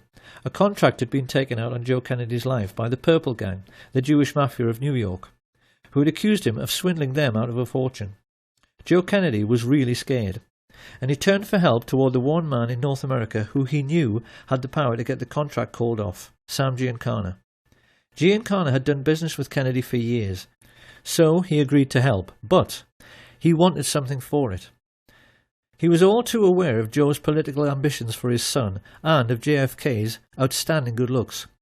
He wanted assurances that if Jack one day made it to the White House, Joe Kennedy would see to it that the heat the two brothers had been trying to turn up on the mafia would be turned down. And, according to Chuck and Sam Giancana Jr., Joseph P. Kennedy, just to save his own skin, agreed. Will you tell us anything about any of your operations, or you just giggle every time I ask you a question? Declined to answer because I honestly believe my answer might tend to incriminate me. I thought only little girls giggled with the Giancana. In this way, a very confused situation was created, because Sam Giancana, the very kind of mob boss whom the Kennedys had been fighting so hard through the McClellan Committee to put in jail, now thought that they should and would be grateful to him. It was this expectation and this misunderstanding which now led Giancana to try to draw the Kennedys more and more into his dark world, something which he appeared to be succeeding with in the way that first Peter Lawford and then Frank Sinatra established relationships with both men. Lawford married Kennedy's sister. Everyone is voting for Jack. Sinatra was putting together campaigning jingles, and it must have seemed to many insiders at the time that when Sam Giancana went around boasting that, as usual, he had everything under control, and that when Jack got to the White House it was going to be a dream ticket for the Mafia, that it must all be true. His boys appeared to be partying together. And those who were in the know were aware that JFK had at least some sort of relationship with Judith Campbell Exner, Sam Giancana's girlfriend. What we haven't known until now is that JFK was hoodwinking Giancana all along. The role that Judy Campbell played was mostly that of a go-between. What Kennedy was doing through her was giving Giancana FBI reports on mob bosses to make him think that law enforcement were not all that well informed about the Mafia scams and their movements, nor even terribly interested. What Giancana did not know was that the FBI reports he was receiving were carefully selected and most definitely incomplete. Kennedy was not helping Giancana. He was not keeping him in the picture. What he was doing was pulling the wool over his eyes. For the first time in his life, Sam Giancana was perplexed, and he became more confused when there was a sudden freezing over of relations. JFK abruptly ended his relationship with Sinatra, and Judy Campbell suddenly found the White House were refusing her calls. Even more to this, Giancana's limitations were shown up in the way he completely failed to comprehend that Kennedy truly was decent and honest. He apparently had many conversations with Murray the Camel Humphreys around this time, in which both were reassuring each other that Kennedy's white knight lifestyle was just a political game to make him look good. Quite clearly, this cynical outlook was the product of living in their dark and corrupt world. They had never known an honest and decent man, because in the Mafia there's no such thing. There is no record of what was said during the 3 meetings which JFK had with Giancana and his father at the Fontainebleau Hotel just prior to the 1960 general election. But it does now seem that in this most titanic battle of wits between the craftiest criminal in America and the most brilliant politician the world had ever seen, Kennedy had won. He had played the Mafia at their own game, and played it better. Why did John F. Kennedy do this? Because he must have known just what a dangerous game he was playing. There certainly appears to be no doubt, now that we ourselves are aware of the all-pervading influence of organised crime in America at that time, that this brave and decent and honest man had realised that he could never get rid of the Mafia and their dirty fascist friends in politics, industry and banking without first enlisting their help. He had to trick them. And with this new understanding, we can now see, for the first time, with the correct perspective, the motives, characters, intrigues and diverse political interests which were gathering against President Kennedy when he took the oath of office. Organised crime were fearful of JFK before he ascended to power, because the shrewdest amongst them were getting a sense that he had outfoxed and outmanoeuvred the all-powerful Mafia bosses. But the big mistake researchers have made in the past has been to not understand that every American oligarch, the big oil men, the captains of industry, the merchant bankers, the intelligence chiefs, were all crooks and gangsters as well. The biggest crook in the land was the head of law enforcement, J. Edgar Hoover. This is what historians have failed to understand until now. When JFK appointed his 32-year-old kid brother to the post of Attorney General, these people collectively froze. It now fully hit home that JFK really was honest and decent. It hit home that he wanted to make his country as honest and decent as he was. and that he actually believed that with the help of his energetic and determined crime-busting brother that he could do it. His attitude, of course, stood in marked contrast to the man whom Kennedy was saddled with as his running mate. Anyone who has any doubts about the moral rectitude of the average American politician of that time has only to look at the career of Lyndon Baines Johnson to see that, generally speaking, they were worse than the Mafia itself. From his involvement with the Box 13 scandal and through all of his dealings with his crooked Texan business associate Billy Solestes, LBJ proved again and again that he was every bit as unscrupulous as any mob boss and willing to do absolutely anything for power. This was a man who'd had his own sister Josepha murdered by his personal hitman, a highly intelligent and psychopathic killer named Malcolm Wallace, who later shot dead the golf professional John Douglas Kinzer. When this case came to court, it revealed to the American public how totally corrupt the justice system had become, because LBJ was able to get Wallace off with a 5-year suspended sentence. Found guilty of murder 1, he walked free that very day. This was the sort of corruption which was running rife through the American political system when Fidel Castro overthrew the right-wing government of Fulgencio Batista in 1959. Few people are aware that by this advanced stage in their relationship, the CIA and the Mafia were together employing the Giancana tactic of supporting both sides in a war. For many years beforehand, they had been supporting Castro, and not just the Batista regime, as many think, by smuggling in both arms and mercenaries to aid the peasant farmers. One of these mercenaries, an Italian-American called Frank Fiorini, later came to play a pivotal role both in the assassination and subsequent cover-up under his assumed name Frank Sturgis. Sturgis and Castro were photographed together many times during the Cuban Revolution. But after Castro enlisted the help of the Russian Soviets, Sturgis turned against him. Like many in the CIA Mafia network, he felt double-crossed when Castro closed the island's casinos and nationalized all Cuban business. He therefore joined forces with men like Bernard Barker, Batista's former secret police chief, and other Cuban expats who had fled en masse to Miami, Florida, and who now sat together on the American mainland as a very disgruntled and highly politicized splinter group.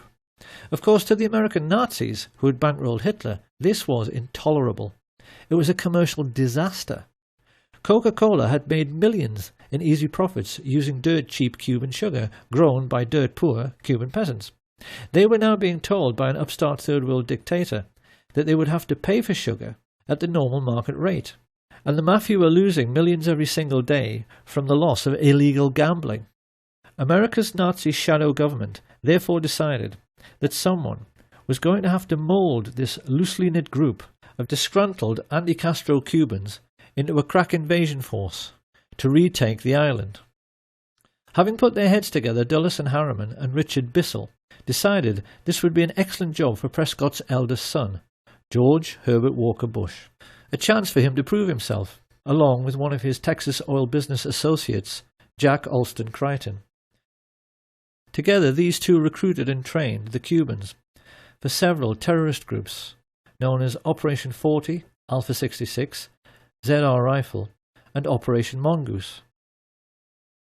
Renegade bands of merciless assassins who would kill Castro and who could later be counted on to eliminate any other third world leaders who dared to interfere with American commercial interests. It was this diverse and unsavory stream of political intrigue which produced President Kennedy's first great political crisis, the Bay of Pigs, in 1962. By this time, JFK was well aware that the CIA was something much more like a private firm or a family. He wasn't surprised when they invaded Cuba without his permission, because he knew they were totally out of control. His antipathy led him to cancel the promised air support, and inevitably the invasion failed. The anti-Castro Cubans were mostly captured, and Kennedy then tried to add insult to injury by ordering J. Edgar Hoover's FBI to close down the camps where the Cubans were trained. He even allowed Khrushchev, the Soviet leader, to inspect the camps to see they were closed, so this could never happen again. Having only just escaped with his life at the Bay of Pigs, it was pretty clear that Frank Sturgis was more than a little annoyed. He was scared because Khrushchev says, don't do this or we're going to do that. You know, so he didn't do it, and he deserted the Bay of Pigs. I was involved in the Bay of Pigs. You got a lot of people, friends of mine, that were killed in the Bay of Pigs. And I resent that. Don't play political games with me. I'm a military man. I'm a soldier. I go fight. But damn it, if I risk my ass out there and I'm getting shot at, I don't want some stupid-ass politician to go ahead and make deals behind my back where my people, or maybe myself, are going to get killed. I don't like that. This, then, is how the stage was set for the Kennedy assassination. And when one remembers the colossal number of ruthless and hideously brutal men who had created this situation, it's perhaps a little ironic that a peripheral figure in the cast of characters who actually put the plot together was an attractive young woman. 19-year-old Marita Loren's love affair with Fidel Castro and her subsequent recruitment as a CIA assassin by Frank Sturgis to kill him is a very well-known story because it was made into a feature film. In spite of her failure to kill the Cuban leader, Lorenz continued to associate with the assassination squads trained by the CIA, and it was largely her testimony in the Spotlight magazine trial after a skillful cross-examination by Mark Lane, which gave us a window through which we can now see who really participated in the Kennedy assassination and who was really behind it all. First of all, after the Bay of Pigs invasion, Kennedy had fired Allen Dulles, Richard Bissell, and General Charles Cable for essentially using the CIA as their personal hitmen, after he found out that Robert Mayhew had sought Sam Giancana's permission to talk to his underboss, Johnny Roselli, about the possibility of a hit on Fidel Castro. Here you have a government agency, funded by the American taxpayer, associating with the very organised crime racketeers JFK was trying to put in jail, for the purpose of carrying out political murders. The president was incensed. Historians have never been surprised that he vowed to smash the CIA into 1,000 pieces. It hardly takes a genius to see why the CIA wanted to kill him. What is more, Jack Alston Crichton and the lifelong friends of Allen Dulles, the Bush family, had just recently purchased exclusive access to 15 million acres of Cuba, almost half the entire island, in order to drill for oil.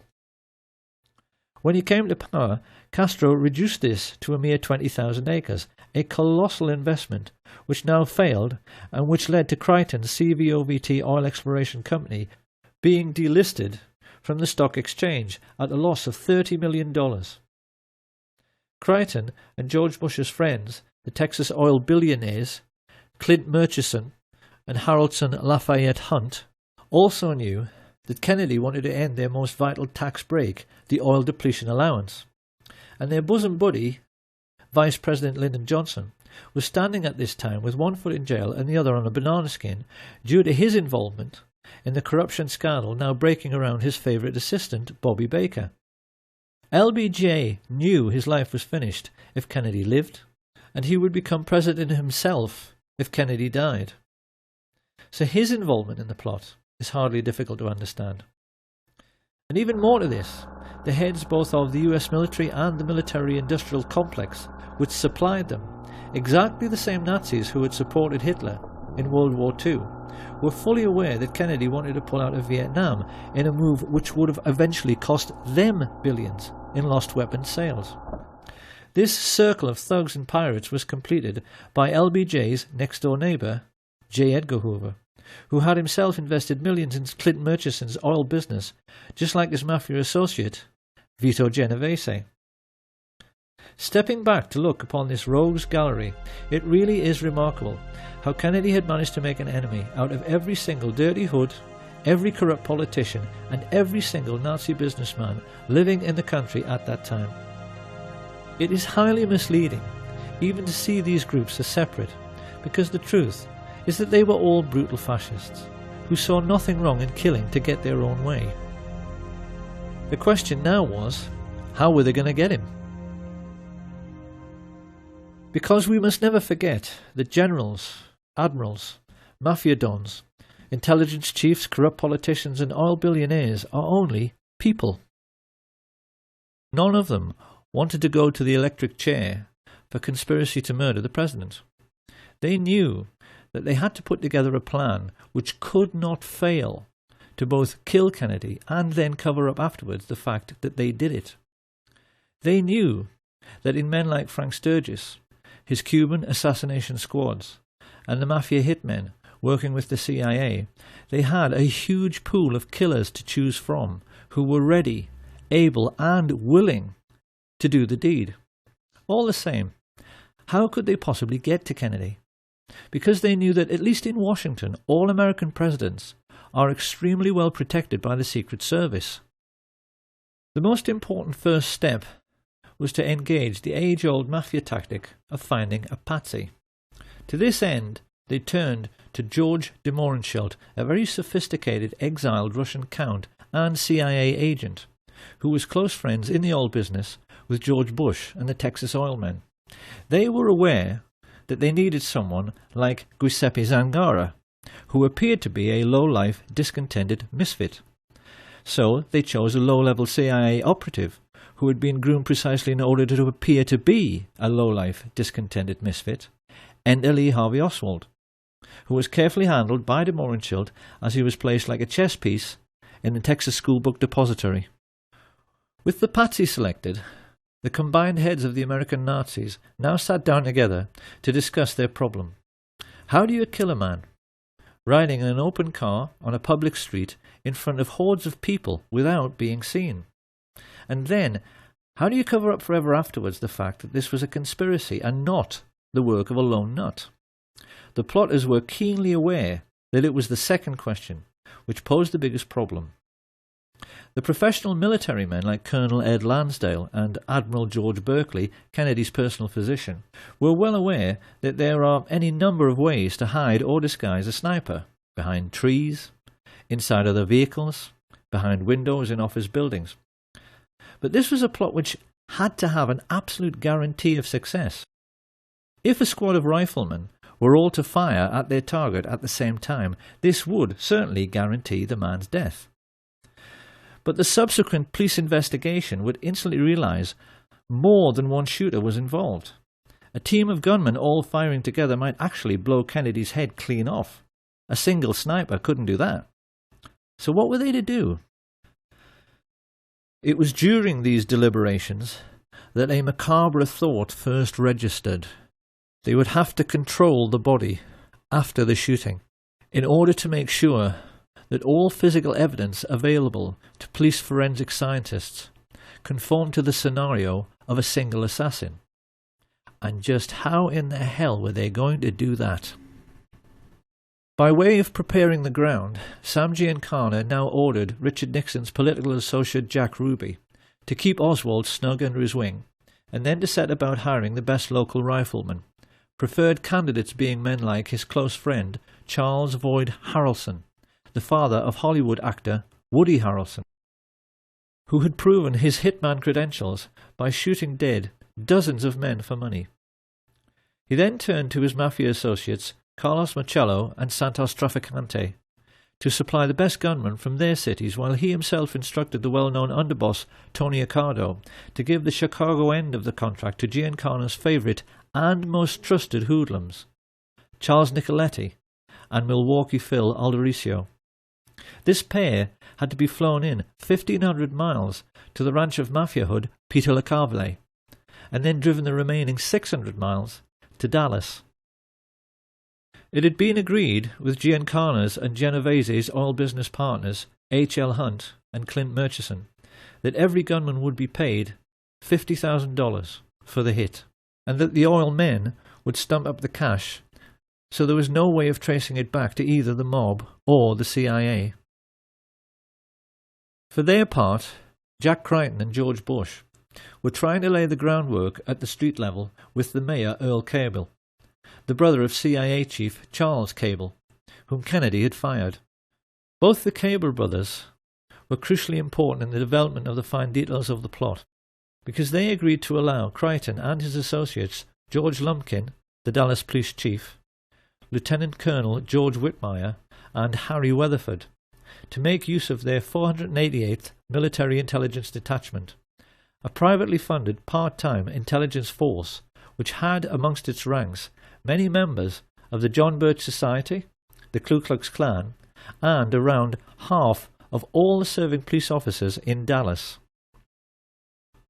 The plotters realized this was a masterstroke because it meant they could control the streets and the crime scene, but they also realized that when the shooting occurred, the response of at least half the police on duty would appear to be completely genuine.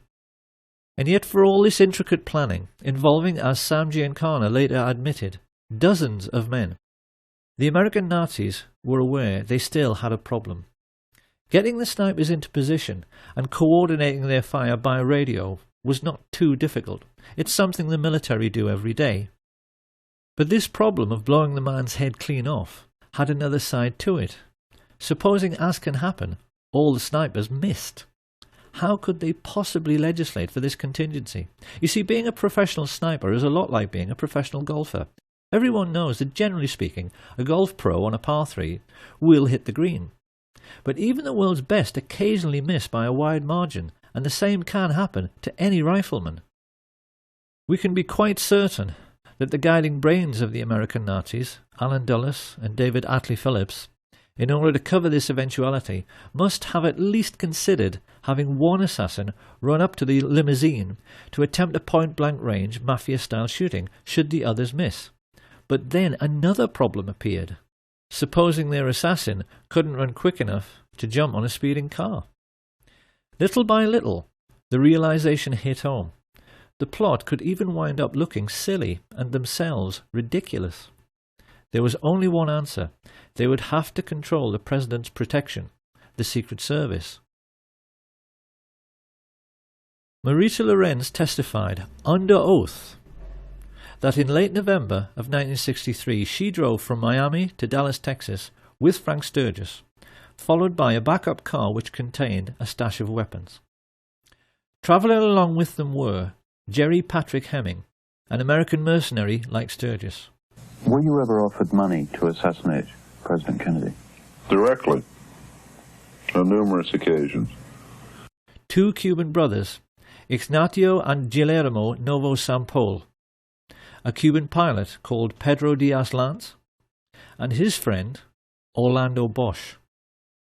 At first, Marita assumed this was to be just another arms smuggling engagement, just like many others she'd been on with Sturgis before. However, when they reached their Dallas motel, they were visited by someone Marita had met many times before, CIA agent E. Howard Hunt, who stayed almost an hour and paid Sturgis with cash stuffed in a very large envelope. This was the evening of November 21st, 1963, and Marita began to get worried. She knew that President Kennedy was visiting Dallas the next day. Becoming concerned, she pressed Sturgis as to the real purpose of the visit, and when he told her that for this one time it had to be confidential, she decided she wanted out. Marita had no way of knowing that a great number of other people had made similar journeys that day. CIA pilot Tosh Plumley flew several assassins into Dallas Love Field without even being told who they were. From all over the country, radio operators, riflemen, drivers, false ID suppliers like Chauncey Holt and Bernard Barker, and getaway pilots like David Ferry converged on the city. Whilst at the home of oilman Clint Murchison, a group of his Nazi friends were congregating to celebrate Kennedy's imminent demise. Due to the testimony of LBJ's mistress, Madeline Duncan Brown, the mother of his illegitimate son, we now know that amongst these guests were J. Edgar Hoover and his homosexual lover Clyde Tolson, who stood to lose the millions they'd invested in their host's oil business if Kennedy lived. Hoover also knew Kennedy wanted to replace him as head of the FBI. The two Brown brothers of Brown Brothers Harriman, who along with Cliff Carter, John Connolly, and Senator Joseph Yarborough stood to lose millions from lost defense contracts because they knew JFK wanted to end the Vietnam War.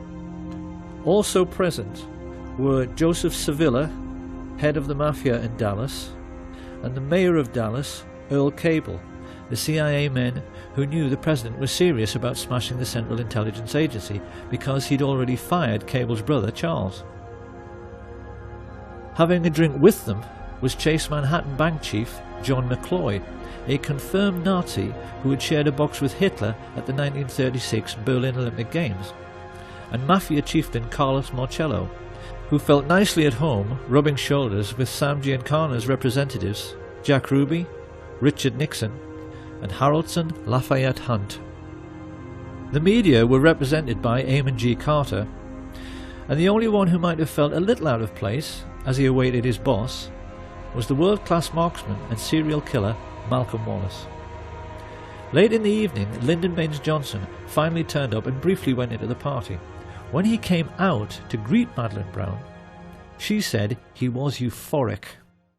Let's go back to the night before. When Johnson came out of the meeting, what did he say to you? He was so angry. He had a violent temper when he was upset. Well, let's use the exact words that he said to you. What did he say to you? He grabbed me by the arm, and he had this deep voice, and he said, "After tomorrow, those SOBs will never embarrass me again. That's no threat. That's a promise." Johnson had clearly been told by the people in that room that everything was ready. The next morning, the President landed at Love Field and was led to his car by Governor John Connolly. As he is driven away, it is immediately apparent that something is wrong, as Secret Service agent Henry J. Rickber tries to take up his proper position on the President's limousine, holding on to these handles provided for the purpose, and is ordered to stand down by Emory Roberts. Let's just look at Rickber's reaction again. He is quite clearly disgusted. Why aren't they letting him do his job? And as the car glides into Dallas, we can now see how the removal of his Secret Service protection has opened the President up to a field of fire from almost any direction. It's plain from these pictures that as the motorcade moved on into Dallas, the Secret Service, meant to protect the President, remained crowded together on the vehicle behind.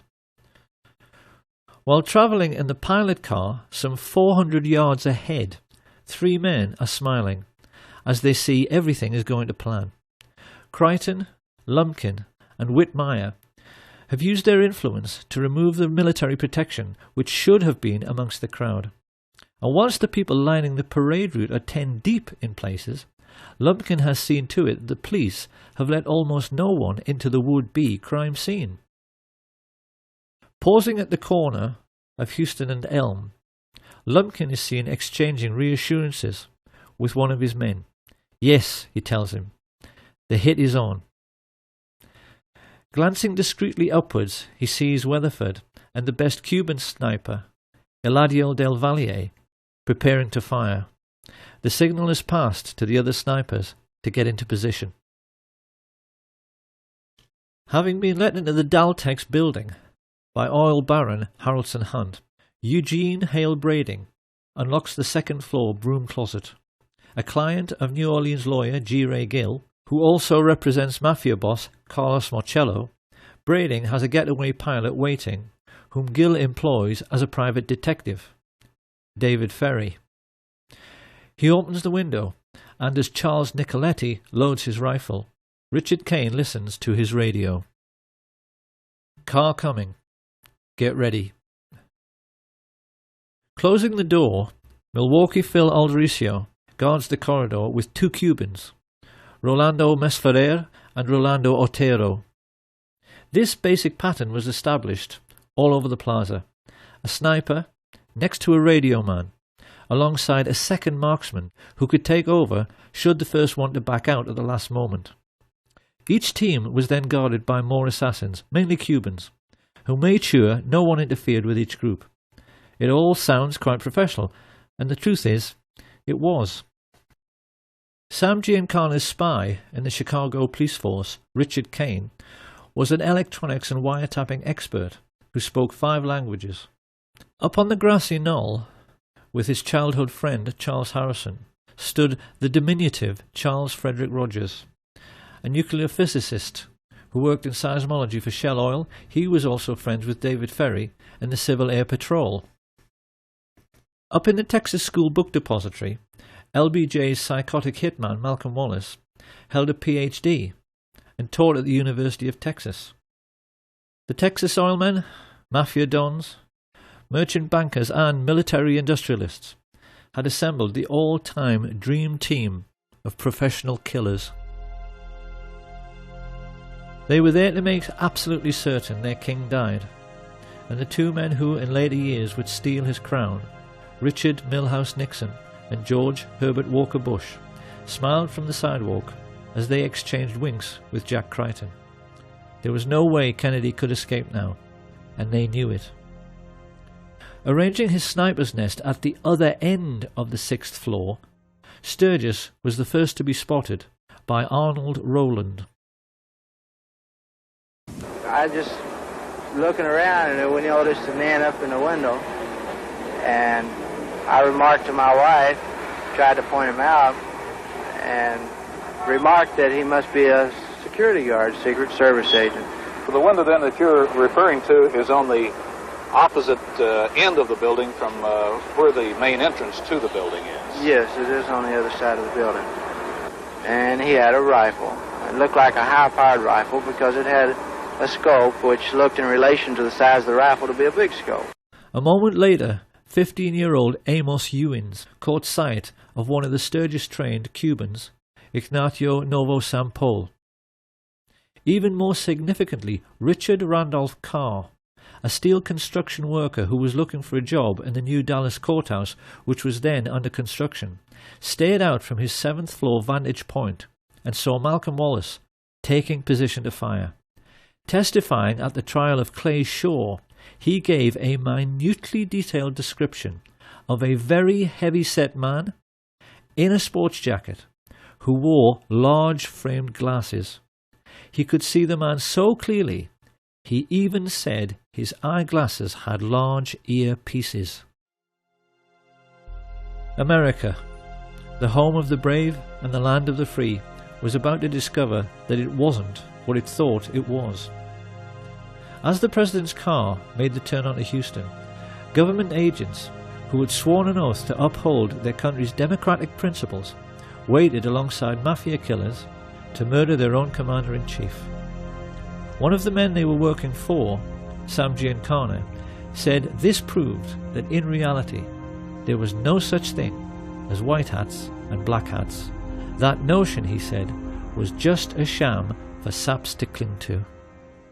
The one thing I recognized was there are no black hats and there are no white hats. They all conduct themselves the exact same. And very good evidence of that is that the CIA would hire two so-called mafia men, Sam Giancana and John Roselli, to assassinate Fidel Castro. If there's such a difference, you're not supposed to have anything to do with each other. But in essence, the remark is really they're all in bed together. They all do business together. It was now that Abraham Zapruder pressed the trigger on his 8mm cine camera. Ever since that moment, the world has accepted that what he recorded was the definitive account of what really happened. What people must appreciate is that what they have just seen is not at all what really happened. Had you actually been there on the day, this is what you would have seen.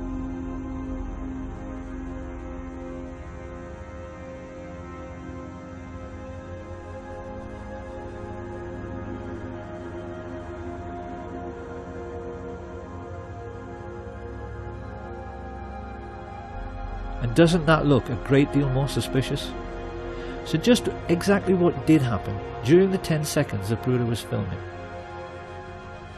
To begin with, Dulles, Lansdale and Atlee Phillips had tried to get over the problem of volley fire, blowing the president's head clean off by firing in 4 stages. Stage 1 was meant to be a single shot by Charles Nicoletti into the back of Kennedy's head from the Daltex building some 40 yards behind. Had he succeeded, the plotters would have had the single assassin with 1 bullet story they wanted. But in his excitement, the mafia assassin squeezed the trigger too soon, His bullet ricocheted off the hard chrome sill of the limo's back seat and struck the curb beneath the overpass, sending up a sharp piece of concrete which scratched James Taig's face. Watch again. We clearly see how this little girl stops running and her gaze looks directly at where the shot originated and not up at the 6th floor of the depository. It was now that Umbrella Man took over. Standing right at the curbside, it was his job, should the first shot miss, to give a clear visual signal. Target is not injured. The intelligence chiefs knew that if this situation occurred, Kennedy would now be moving rapidly away from the first sniper. They knew the only way to make sure of getting him was to fusillade the car. So a moment later, 2 rifles tried to fire from directly in front at exactly the same time, to deceive witnesses into thinking there was only one shot. You said you'd killed President Kennedy. At the same time I said I had killed the judge, I said I had killed Kennedy. Well, do you believe Lee Harvey Oswald killed President Kennedy? We'll get back to that. Alone, without any aid from a rogue agency of the U.S. government, or at least a portion of that agency. I believe you're very naive if you do.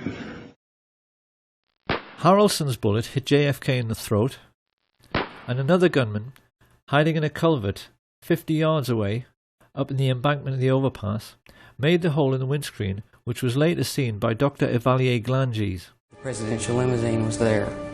Had been staying there for some time, just watching the back of the emergency room. Talked to my friend next to me and said, "Look, there's a bullet hole in the windshield," and pointed it out to them.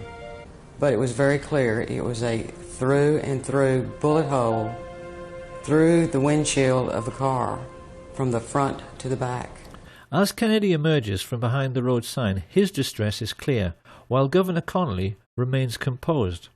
This single frame of the Zapruder film makes nonsense of the single bullet theory, because it's quite clear both men have not been struck at the same time. Kennedy has now passed through 2 layers of fire and has not been hit in the head. To cover this eventuality, the assassins were given a simple instruction: fusillade the car with everything. So that in the next few moments, the 5 remaining riflemen fired, causing the Secret Service agent riding in the front passenger seat, Roy Kellerman, to report a feeling like a jet sonic boom as the hail of bullets whistled into the car.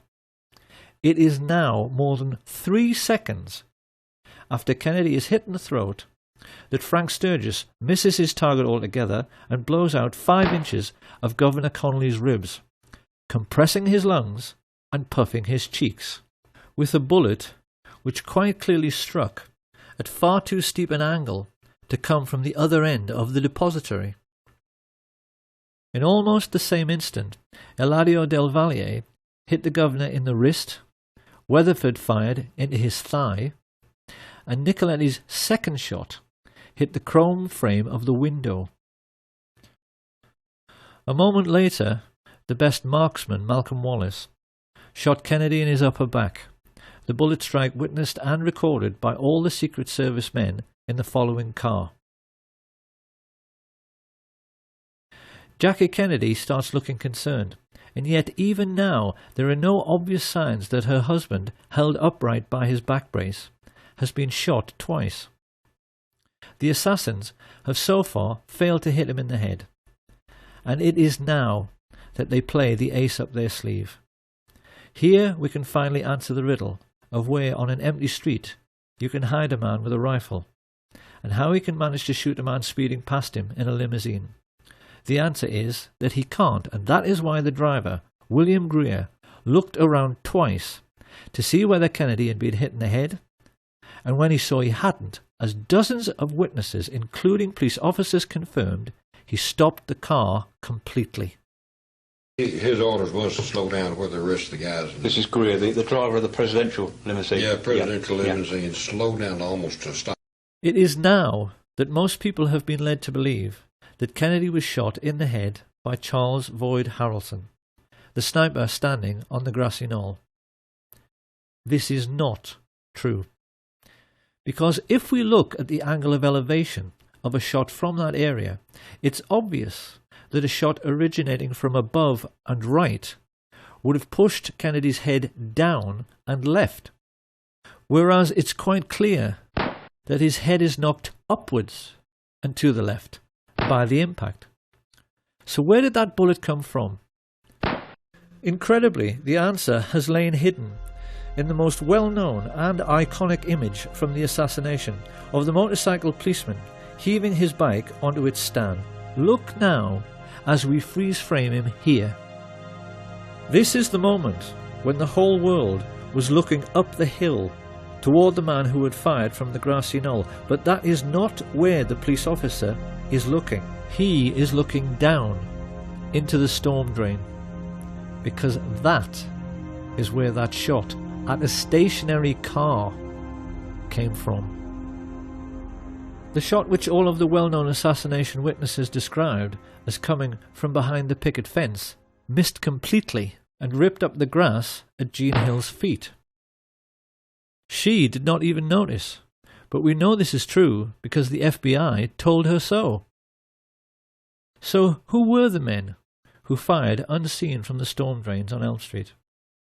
One thing we know is that they were very young and had to be brought into the conspiracy because they had to crawl into a filthy, smelly sewer, something which the older, experienced mafia assassins would never have dreamed of doing. They were basically two kids looking for excitement. The first was Curtis Laverne Crayford, also known as Larry Crayford.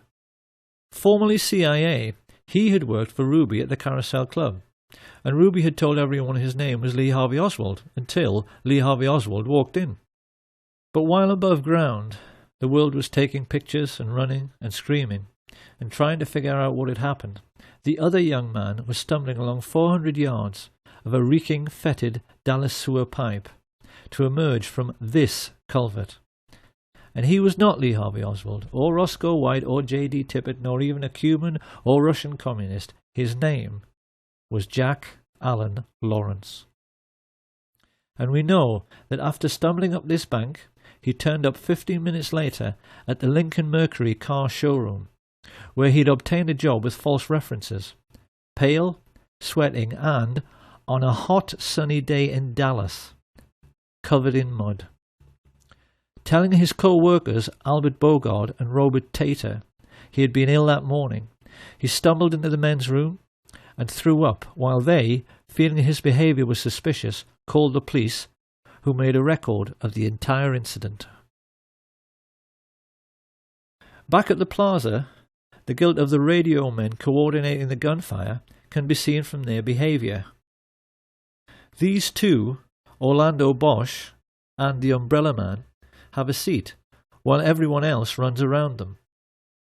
Bosch makes a report that the hit was successful, then casually walks away, just like the chief radio coordinator, Jim Hicks, with the radios clearly visible in their back pockets. A few yards away, the CIA's clean-up squad have begun working to remove all evidence useful to a forensic team. Deputy Sheriff Buddy Walters is here seen finding the bullet which struck in the grass near the manhole cover. He hands it on to one of the fake FBI men, who pockets it. While this is going on, Rogers, Harrelson, and E. Howard Hunt are discovered hiding in the boxcars of the train which they hoped would be their getaway vehicle, until it's prevented from moving by railway dispatcher and key witness Lee Bowers. They are photographed repeatedly as they are marched to the Dallas courthouse, and we can clearly see in this picture the radio receiver Hunt is wearing in his right ear, which is identical to the receivers worn by those Dallas police officers who were part of the plot. As they walk, they are overseen by Colonel Ed Lansdale, who secures their release and begins to give the press the cover story that this man is the major suspect and that acting alone he shot the president from behind. The truth, as we now know, is that 8 separate snipers, firing 16 shots in 4 separate stages, had tried to make certain of killing the president by hitting him in the head and had failed abysmally. The shooting on the day had been nothing to write home about. A third of all the shots had missed the car completely. Had it not been for the ruse of bribing the driver to brake at a point painted on the curbside, which is still visible, so that Jack Lawrence could shoot Kennedy in the head from just 15 feet away, the president might have survived. So now we must address the question, why does the Zapruder film not show this very obvious setup of the limousine stopping for the headshot? The answer, of course, is that it has been tampered with. In the 1960s, Hollywood special effects teams had developed techniques for masking off segments of film frames to disguise the true movement of figures within the picture. In the Zapruder film, frames have been removed in order to fake a continuous flowing motion, so that we don't see the very obvious setup which dozens of witnesses reported. If you look now at the top of the frame, the doctoring of the film becomes perfectly obvious in the way in which the figures are blurred and yet the shadows are sharp, which is impossible. This CIA tampering with the evidence becomes even clearer when the Zapruder film is run next to the Orville Nix film taken from the other side. It's easy to see from the way the motorcycles suddenly close on the limousine that it stops completely. And we can see that frames have also been removed from the Nix film by the way in which Agent Clint Hill appears to move sideways while running forwards before leaping on the car. As the mad dash to Parkland Hospital begins, the chief coordinator in the assassination plot, George Herbert Walker Bush, casually relaxes with hands in his pockets at the entrance of the school book depository. Now this is going to be one of those all too familiar Kennedy assassination moments in which people will say, well, yes, it could be him, but how can we be sure? Because we've seen this kind of thing before with Badgeman. However, a gentleman who I think must be a police detective has posted a YouTube video in which he utilizes the latest forensic techniques for identifying murder suspects by making a comparison between the photo taken in Dealey Plaza and one of George Bush in conversation with Richard Nixon during Watergate. This man points out that this person has exactly the same skull shape, exactly the same hairline, chin and nose as George Bush. He is also wearing the same type of suit, white shirt and exactly the same type of tie. He is exactly the same height, the same weight, is wearing clothing which matches down to his shoes, but most importantly, he has a characteristic mannerism of cocking his right wrist when he puts his hands in his pockets. We know from this declassified FBI memo that George Bush was in Dallas, staying at the Sheraton on November 22nd. So can there be any doubt about this person's identity? Surrounded by the corrupt policemen he was coordinating, Bush knew already that if an honest officer should happen to catch one of the assassins, it would, because of what Mark Lane rightly calls plausible deniability, make no difference. Because what would they find? Mafia hoods with prison records as long as their arms? Or contract killers like Charles Harrelson? They certainly wouldn't have found anyone who carried CIA credentials or anyone whose involvement with the government could be traced. But even while he smiled and chatted to his fellow killers, Bush was unaware that the plotters had just made their first big mistake. They knew that they had to forensically control the body from the moment the shots were fired, and the moment Kennedy entered Trauma Room 1, that control had to be relinquished. Although they had CIA agents placed in the emergency unit, these people were not aware of the throat wound, which could hardly be seen because it was so tiny. It was at this moment that all the Dallas doctors and nurses like Aubrey Bell made a mental note of this very obvious sign of a frontal entry shot. One of the Dallas medical team, Dr. Charles Crenshaw, a junior doctor at that time, vividly recalls what the first professionals in the Kennedy killing had to deal with. The second wound was here in the throat, right above the necktie. It was a small opening. very small, 3 to 5 millimeters, about the size of your little finger. I looked at the wound again. I wanted to know and remember this the rest of my life. And the rest of my life, I will always know he was shot from the front. And also described the portion missing from the rear of Kennedy's head after the impact of the frangible bullet, which hit him in the right temple. The bullet struck about where and passed about where? From here through. And taking out the back or the occipital part, the back of your head. This was gone. At approximately 1 o'clock Central Standard Time today here in Dallas. He died of a gunshot wound. This information soon made its way to the media. And this is why, at the very first press conference, Press Secretary Malcolm Kilduff correctly described the cause of death and direction of the shot.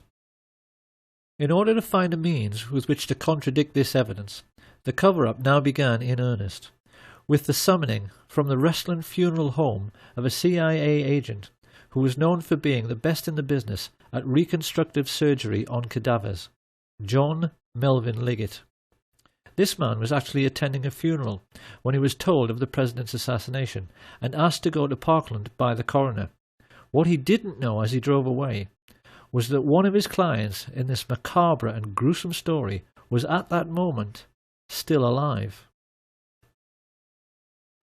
When he was arrested years later by New York police detective Jim Rothstein, Frank Sturgis, on discovering that Rothstein was a Bay of Pigs veteran like himself, got into an old army buddy's conversation with him and said first of all that after the assassination he returned to the Miami safe house where he ridiculed Marita Lorenz for missing history. It was all perfectly safe, he told her. No cops, no newspaper investigation, everything was covered. I asked Sturgis, Jesus Christ, Frank, did you shoot the president? Did you have something to do with that? He said, who gives a shit? Yeah, who's going to prove it?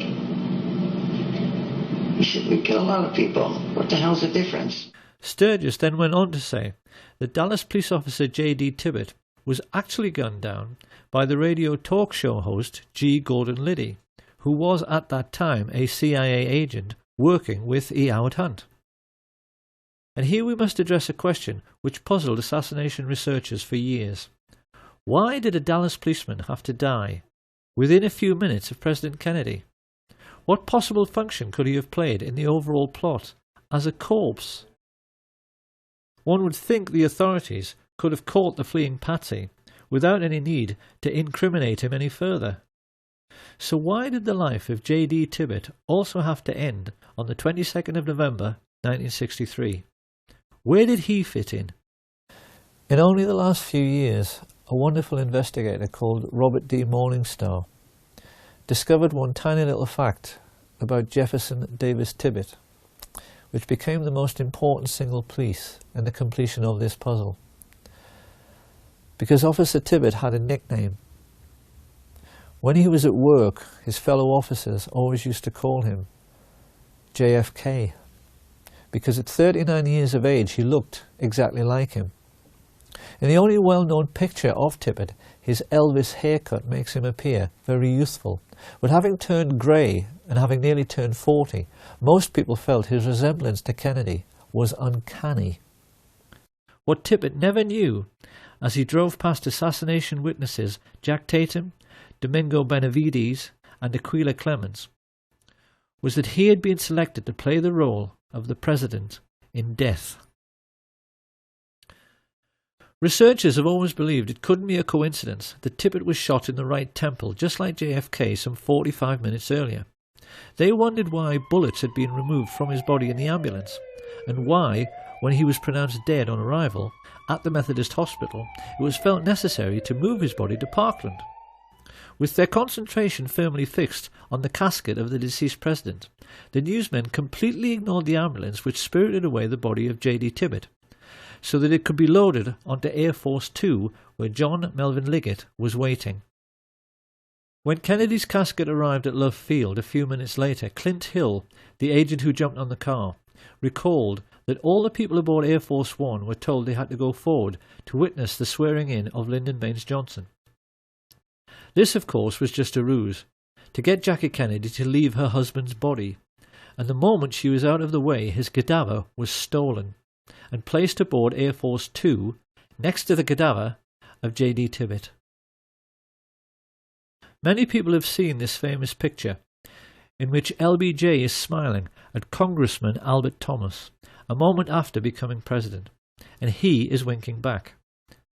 We haven't known until now just how huge and terrible a secret he was sharing with Johnson, because at that moment on the plane right alongside, the most highly qualified specialist in reconstructive surgery and embalming in the country, John Melvin Liggett, was starting to make a facsimile of the dead president, using the body of J.D. Tippit in order to obscure the true extent of the damage to Kennedy's head and make it seem consistent with a shot from behind.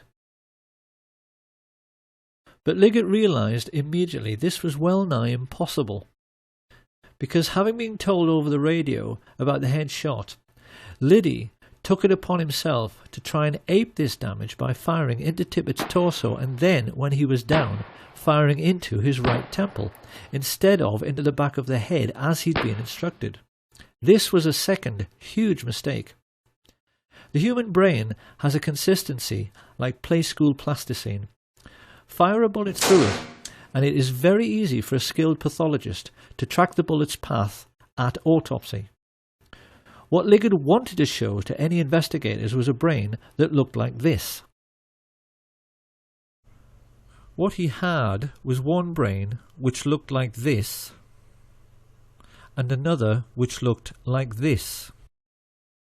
A large portion of Kennedy's brain had been ripped out by the impact of the explosive or frangible bullet, and what remained was filled with tiny shards of lead, some of them microscopic, which might take all night to locate. Liggett was terrified. The plotters had asked him to play Dr. Frankenstein at 30,000 feet. Yet with all his embalming experience, he instantly realized a botched job was the best he could possibly deliver.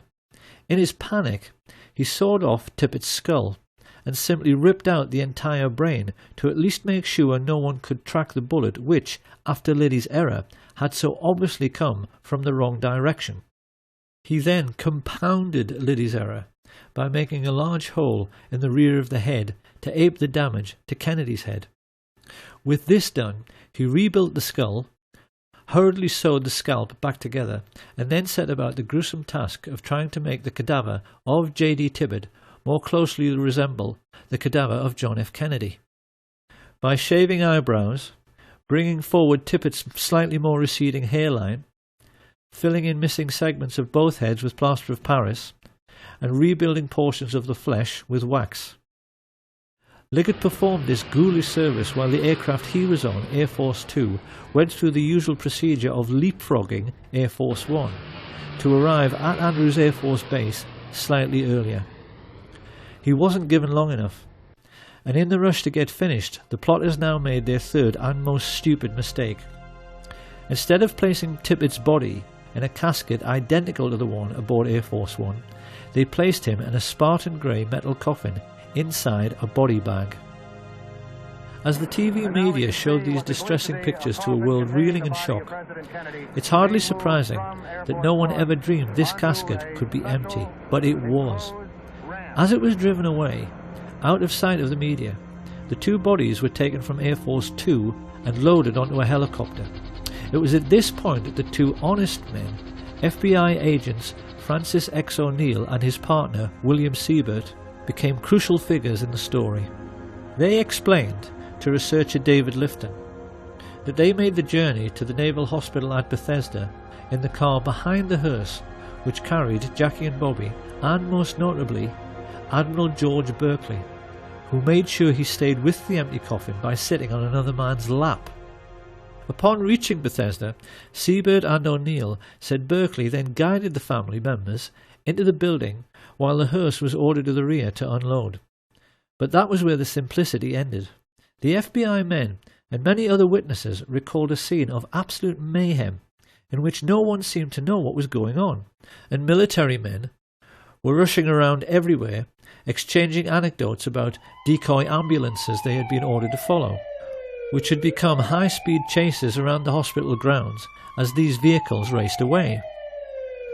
It seems this confusion was created with the intention of misleading both the press and the large respectful crowd which had gathered on the lawn. People were asking each other which ambulance contained the president's body. Then a rumour started that it was coming by helicopter, but which one? Everyone watching that night recalls the air was filled with them, and the FBI men also told Lifton that in the midst of all this mayhem, they helped to carry the casket inside. This was flatly denied by the team of Navy men who said they did it alone. It is therefore perfectly clear that 2 bodies were brought to the morgue separately whilst confusion reigned. And it was now that the plotters themselves became confused by the mayhem they had created, because they left J.D. Tibbet's cadaver in the wrong casket.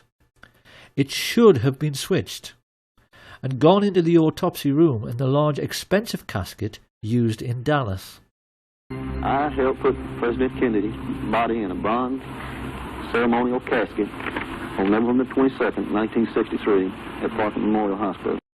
Instead, mortuary technician Paul O'Connor received a coffin so dull and nondescript no one could believe it had been utilized to transport the body of a president. It was a very plain casket, and when I say plain, I mean it was pinkish gray. It had pink and gray on the sides. There was nothing fancy about it as far as being bronze. It wasn't bronze. The autopsy then became a farce the moment it began. While Siebert and O'Neill made their now famous and entirely correct observation that the body seemed to have undergone surgery prior to autopsy, mainly in the head area, Commander Humes himself testified that the moment he touched the head, pieces of the skull fell down onto the autopsy table. That is not possible unless surgery was done before post-mortem. And that surgery could only have been performed aboard the aircraft because there was no other time to do it. Humes then found that he had to try to work with Admirals Berkeley, Galloway and Kenny actually touching his elbows, and became increasingly confused and embarrassed himself at his utter failure to find any trace of the bullets which killed the president. Of course, this was hardly surprising, considering the president lay dead in an adjoining room, and that Liggett had removed all the bullets from J.D. Tibbet. As the autopsy proceeded, O'Connor revealed that Berkeley interfered constantly in the procedure, steering Humes away from the torso, where he would have found the holes made by Liddy. And while everyone in the room remained aghast and disturbed by the huge hole in the back of the head and absence of any brain matter, 2 porters O'Connor had never seen before came in pushing a trolley, which had a sheet on it which hid a small lump. They had told people in the corridor it was a dead newborn baby, but it turned out to be a complete brain, which could only have come from a 3rd cadaver. This was weighed and pickled in formaldehyde before anyone even had a chance to inquire when it had been removed. The most farcical moment of all came when Humes faced Arlen Specter in front of the Warren Commission and found the leading counsel pressing him to say that the wound he found in the back of the head was an entry wound. His incredible answer was that the bullet could only have entered and exited from the rear. Humes actually told the world that the bullet had done a U-turn inside the president's skull. Now that we know the truth, it may seem remarkable that David Lifton got so close, and yet never quite realized that what he had been investigating for 15 years was a body switch. But can we really be surprised? Like so many other decent men, Lifton was simply unable to imagine that anyone could ever think up such a grotesque and degenerate conspiracy. He simply never realized that what he was dealing with was nothing less than the devil himself. And for those who find all this impossible to accept, one of the devils who murdered JFK, Frank Sturgis, was perfectly candid about how routine body switches had become in the CIA by 1963. There was a switch body switch. A body switch, yes. The truth about the autopsy is that the devils who killed Kennedy messed up very badly. They had wanted to show the world actual photographs of a single bullet wound from behind. As it was, they had to resort to a lot of badly faked photographs, which critics like Robert Groden easily discredited, and silly drawings, which everyone realised did not line up anywhere near the schoolbook depository. With the autopsy over, Mrs. Kennedy and the President's brother were shown the body prepared for burial. Not surprisingly, they were wholly unconvinced by Liggett's attempts to make a Dallas police officer look like the President of the United States. Witnesses there at the time said Bobby scoffed and said, "It doesn't look anything like him," while Mrs. Kennedy became adamant. "It isn't Jack," she declared. That looks like something you'd find in Madame Tussauds wax museum. Many people have studied this alleged picture of the President's remains and wondered how it could possibly be John F. Kennedy when the Zapruder film clearly shows this right temple area being blown apart by the impact of the frangible bullet. The simple answer is that this is not JFK. It's the corpse of Officer J.D. Tibbet, surgically altered to look like the President. On arriving home, Liggett was informed the plot was in serious trouble. His wife Lois told how he staggered in the door, unkempt, dishevelled, and quite obviously exhausted, which was very out of character for a man who took pride in always being neat, tidy, and organised. It was about 24 hours before I heard from him. He came home and he walked in the door, and when I saw him, he physically looked like he had really been through a very traumatic experience. His clothes were disarrayed, and that was so out of character for him. And he said, "We're going to get out of town for a while until all of this blows over." And that was a quote, because I thought, well, what blows over? Minutes later, they were speeding down the highway towards Corpus Christi, utterly bewildered as to what on earth was going on. Chain-smoking at the wheel, Liggett was looking increasingly nervous. It wasn't just that his botched reconstruction had failed to convince and would lead to courtroom testimony of bullets doing U-turns inside the President's head. The problem was that the patsy was still alive. Deputy Sheriff Roger Craig told investigators it was plain to him that Lee Harvey Oswald was not meant to survive his arrest procedure. He said that when he arrived at the Texas Theater, a group of his fellow officers were waiting at the rear, guns drawn, and that it was quite obvious that Oswald was meant to make a break out the back door where he would run into a hail of gunfire.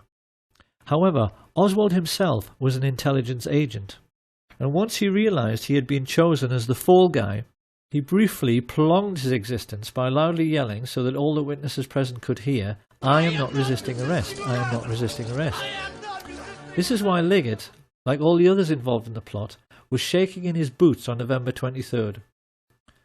They were all aware that a sharp lawyer could get Oswald released simply by discovering that the chain of evidence had been broken in relation to Kennedy's remains. Once free to talk, and with intimate knowledge of the major players in the assassination plot, he could have gotten the heads of the FBI and CIA, all the military chiefs of staff, the mafia chieftains, and the Dallas oil men all thrown in jail together for murder. Many people have wondered how the plotters could be so unbelievably dumb and so unbelievably obvious as to have Oswald murdered live on national television. The simple truth was that they had absolutely no choice. Their botched assassination attempt had proved that they were not as smart as they thought they were. The actual shooting had gone very badly. Most of the shots had missed. They'd had to botch the autopsy, and now they were having to botch the silencing of the patsy. Lois Liggett recalled that the moment Ruby fired, the atmosphere in their motel room evaporated. The minute he saw that, he looked at me and said, "Everything's okay now," and you could just see his face. He was like all the pressure had been taken off of him. all of a sudden he was like, sigh of relief, let's go. We can go home now. It was basically, pack your things, come on, we're leaving, you know, now we can go. The family turned around and went straight back home to discover that Mr. Liggett now enjoyed a new vocation. It appeared he had suddenly come into millions, which bought his family a big new house and himself a new lifestyle, which included many wild poker parties at which, among others, he hosted David Ferrie. This was not Lois Liggett's scene. She divorced him, heard that not long afterwards he was arrested for murder, and then shot dead while trying to escape. But this was not the end of Liggett's story. His new wife told Lois that the man she buried could not have been John Melvin Liggett, because the corpse she was shown had a moustache and he couldn't grow one. Then many years later, Lois Liggett actually saw her deceased ex-husband in a casino while on a trip to Las Vegas. Quite clearly this man had been the beneficiary of yet another CIA body switch. And to this day, doubts remain as to the true fate of Jack Ruby, Lee Oswald, John Liggett and the President himself. Many researchers now believe the plotters may have kept Kennedy's remains as a souvenir and buried J.D. Tibbett in Arlington Cemetery.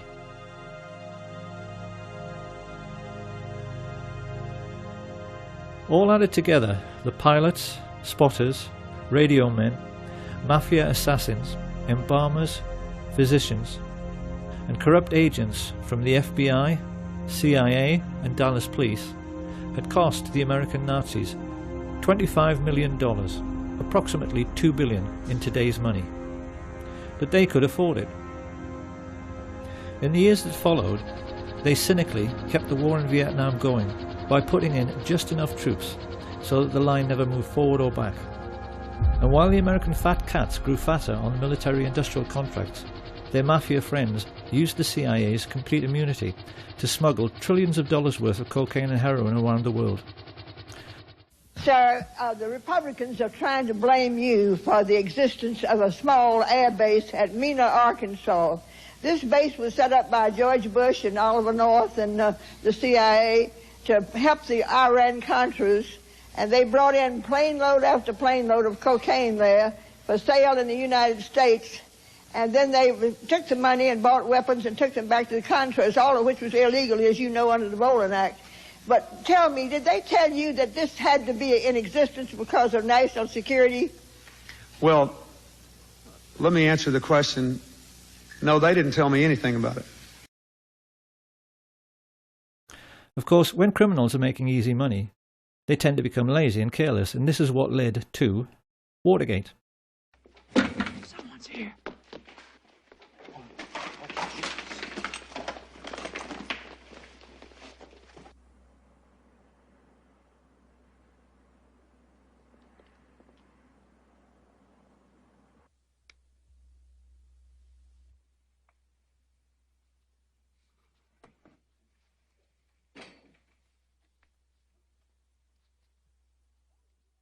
Hold it, you must hold! Police! Put your hands up!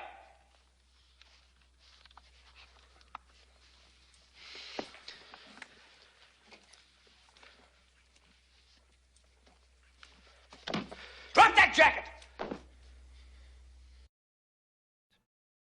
When the two plainclothes police officers switched the lights on in the Watergate building, who should they find hiding there? Frank Sturgis and Bernard Barker, who were working for E. Howard Hunt, exactly the same people who had murdered President Kennedy 9 years earlier. Sturgis even told the San Francisco Chronicle that the true reason for their burglary of the Watergate offices was to retrieve compromising pictures of CIA men in Dealey Plaza, which the Democrats were going to have published.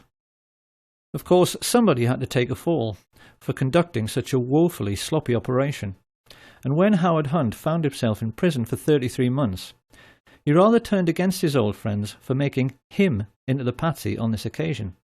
He began sending messages to President Richard Nixon that he might just tell all he knew about what really happened in Dallas on November 22, 1963.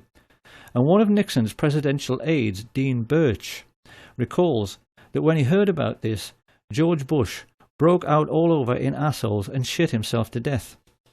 It was this situation which led directly to what journalists now refer to as the Watergate murder, the crash of Flight 553.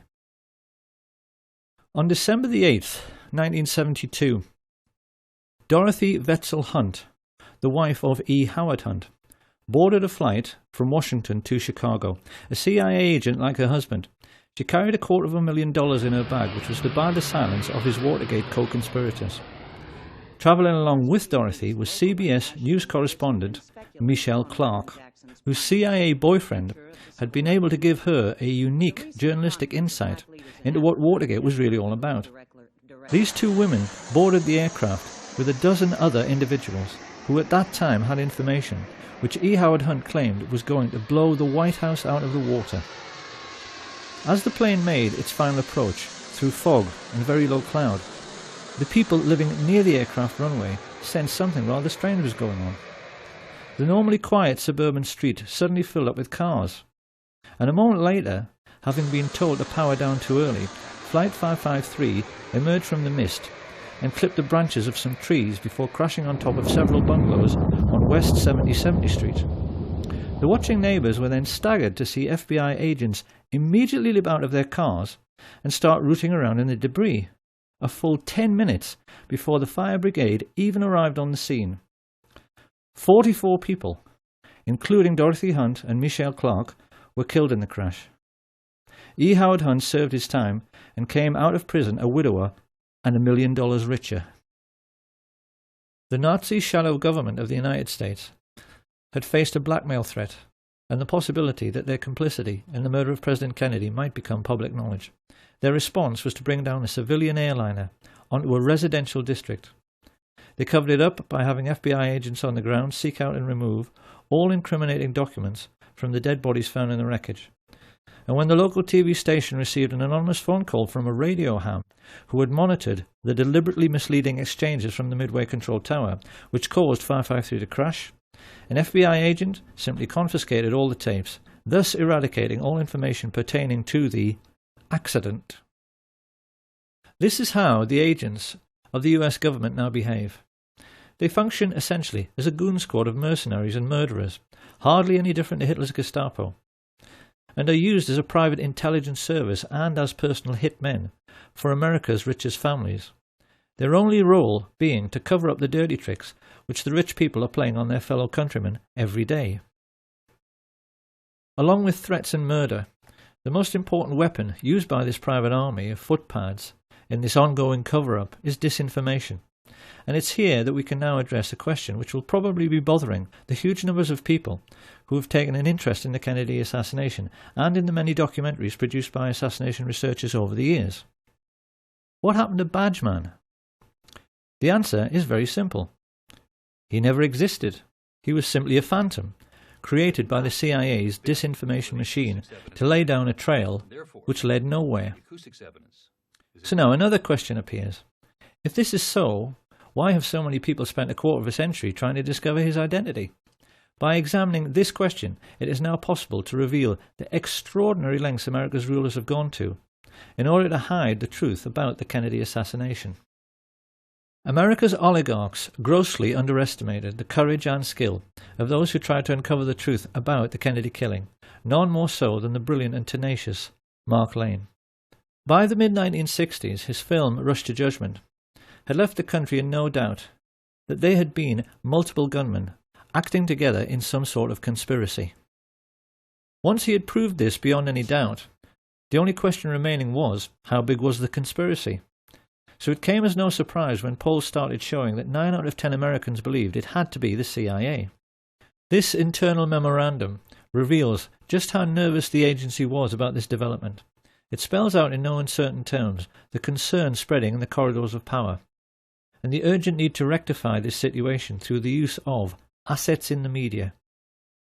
This great image problem led America's Nazis into initiating Operation Mockingbird, an ongoing policy of using the colossal wealth they were now amassing from drugs and weapons sales to buy up as many TV and film companies, newspapers, and local and national radio stations as they could lay their hands on, to the point where by the 1970s they were proudly boasting that everyone of any significance in the media is CIA. Do you have any people being paid by the CIA who are contributing to a major circulation American journal? We do have people who submit pieces to American journals. Do you have any people paid by the CIA who are working for television networks?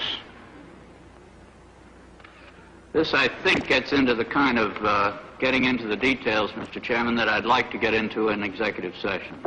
Virtually every well-known journalist, newspaper editor, and television presenter became a secret CIA agent, as did many entertainers and film stars. The question now was how best to use trusted public figures like Walter Cronkite. And this was how the first investigative documentaries about the Kennedy assassination came to be made. It will come as a terrific shock to those who have sought truth and solace in these many films, feature articles, and TV specials, to learn that every last one of them, including Oliver Stone's JFK, was actually produced by the CIA.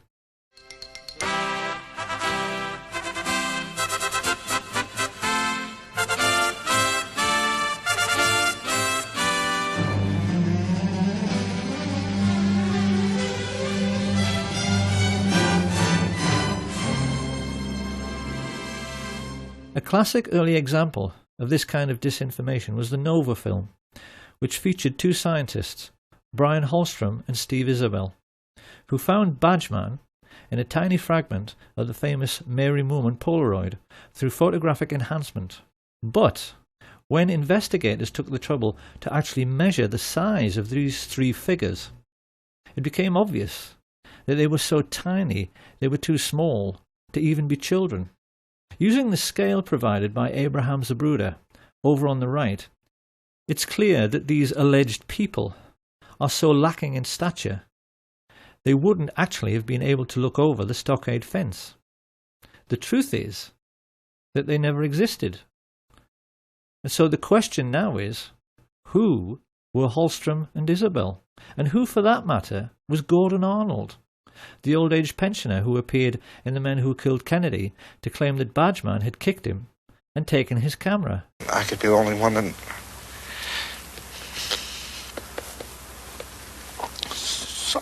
saw the man. The answer is that they were all professional actors, because this is how the devil operates. Devils mix lies with truth in order to make the lies sound more plausible. And it seems that the idea for using actors in this way might very likely have come from E. Howard Hunt himself. After Hunt's deathbed confession, in which he admitted the involvement of the CIA, his son, St. John Hunt, posted many revealing statements about what kind of character his father was.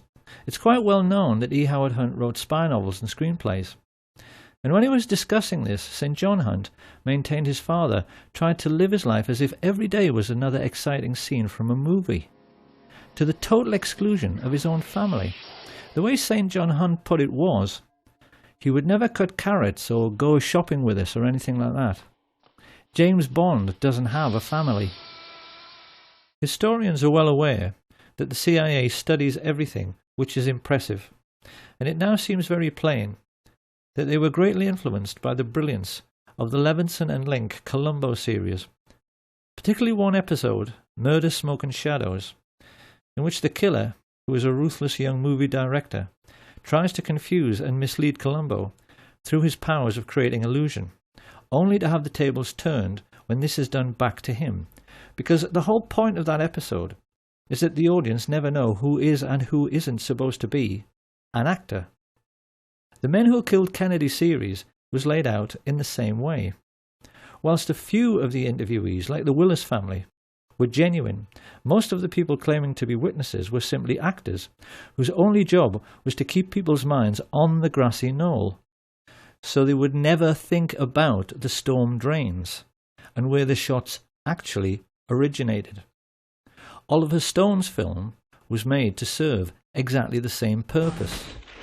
It's also very clear that the CIA spent a lot of time studying the emotional breakdown in interviews with people like the ambulance driver Aubrey Reich. Intelligence agents are fully aware that when an audience sees someone sobbing from grief on screen, they tend to become emotional themselves. This is how sensitive, humane people react. And when this happens, you're no longer thinking. And when you find that the American public were fooled by actors sobbing on national TV, and these monstrous fabrications were not confined only to television. Soccer man. In 2003, a book was published called Blood, Money and Power, ostensibly written by Texas law attorney Barr McClellan. This book signalled a shift in establishment policy by claiming that Lyndon Baines Johnson, a natural suspect as the king who might have killed the king, was behind the entire plot, and used his own attorney, Ed Clark, to pay off the gunman. Researchers noticed that at exactly the same time, a lot of information suddenly became available about all the murder plots LBJ had been involved in with Cliff Carter and Billy Solestes. We were then treated to the sensational deathbed confession of E. Howard Hunt.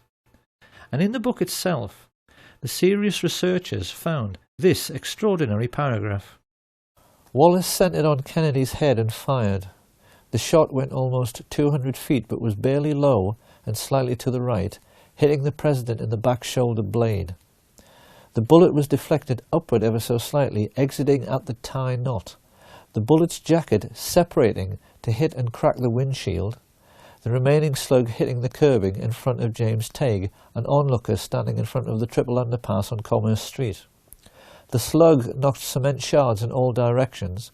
A splinter nicked Tague on the cheek. So just exactly what is going on here? This is quite obviously a ludicrous assertion. So what is it all about? What it's all about is that the CIA actually wrote this book.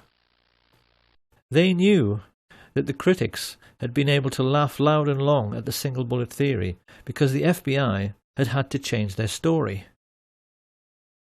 At first, they had accepted the indisputable evidence that James Tague was scratched by a bullet as he watched from below the overpass, because they initially claimed that the first shot alone had gone through the president and the governor, making 7 separate wounds in 2 different men. The second shot was the headshot, and presumably the third struck Tague. However, once the Zapruder film and dozens of eyewitnesses made it plain the first shot missed, the FBI had a problem.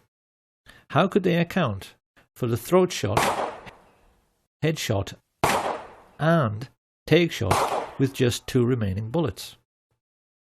This utterly ridiculous paragraph was a lame attempt after 40 years to come up with an answer, and the lengths the CIA went to get people to believe it were contrived, to say the least. It's first of all the simplest matter to refute this version of events by asking how the CIA could possibly know this is how it happened. The bullets splitting apart in mid-air? Are they saying they had Dealey Plaza rigged with fast-motion cameras, which allowed them to replay the flight of every bullet in slow motion? If so, we'd all love to see those pictures.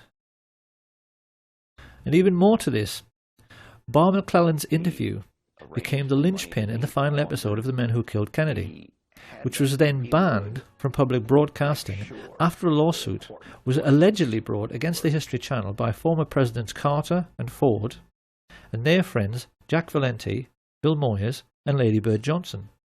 Of course, this was just more disinformation.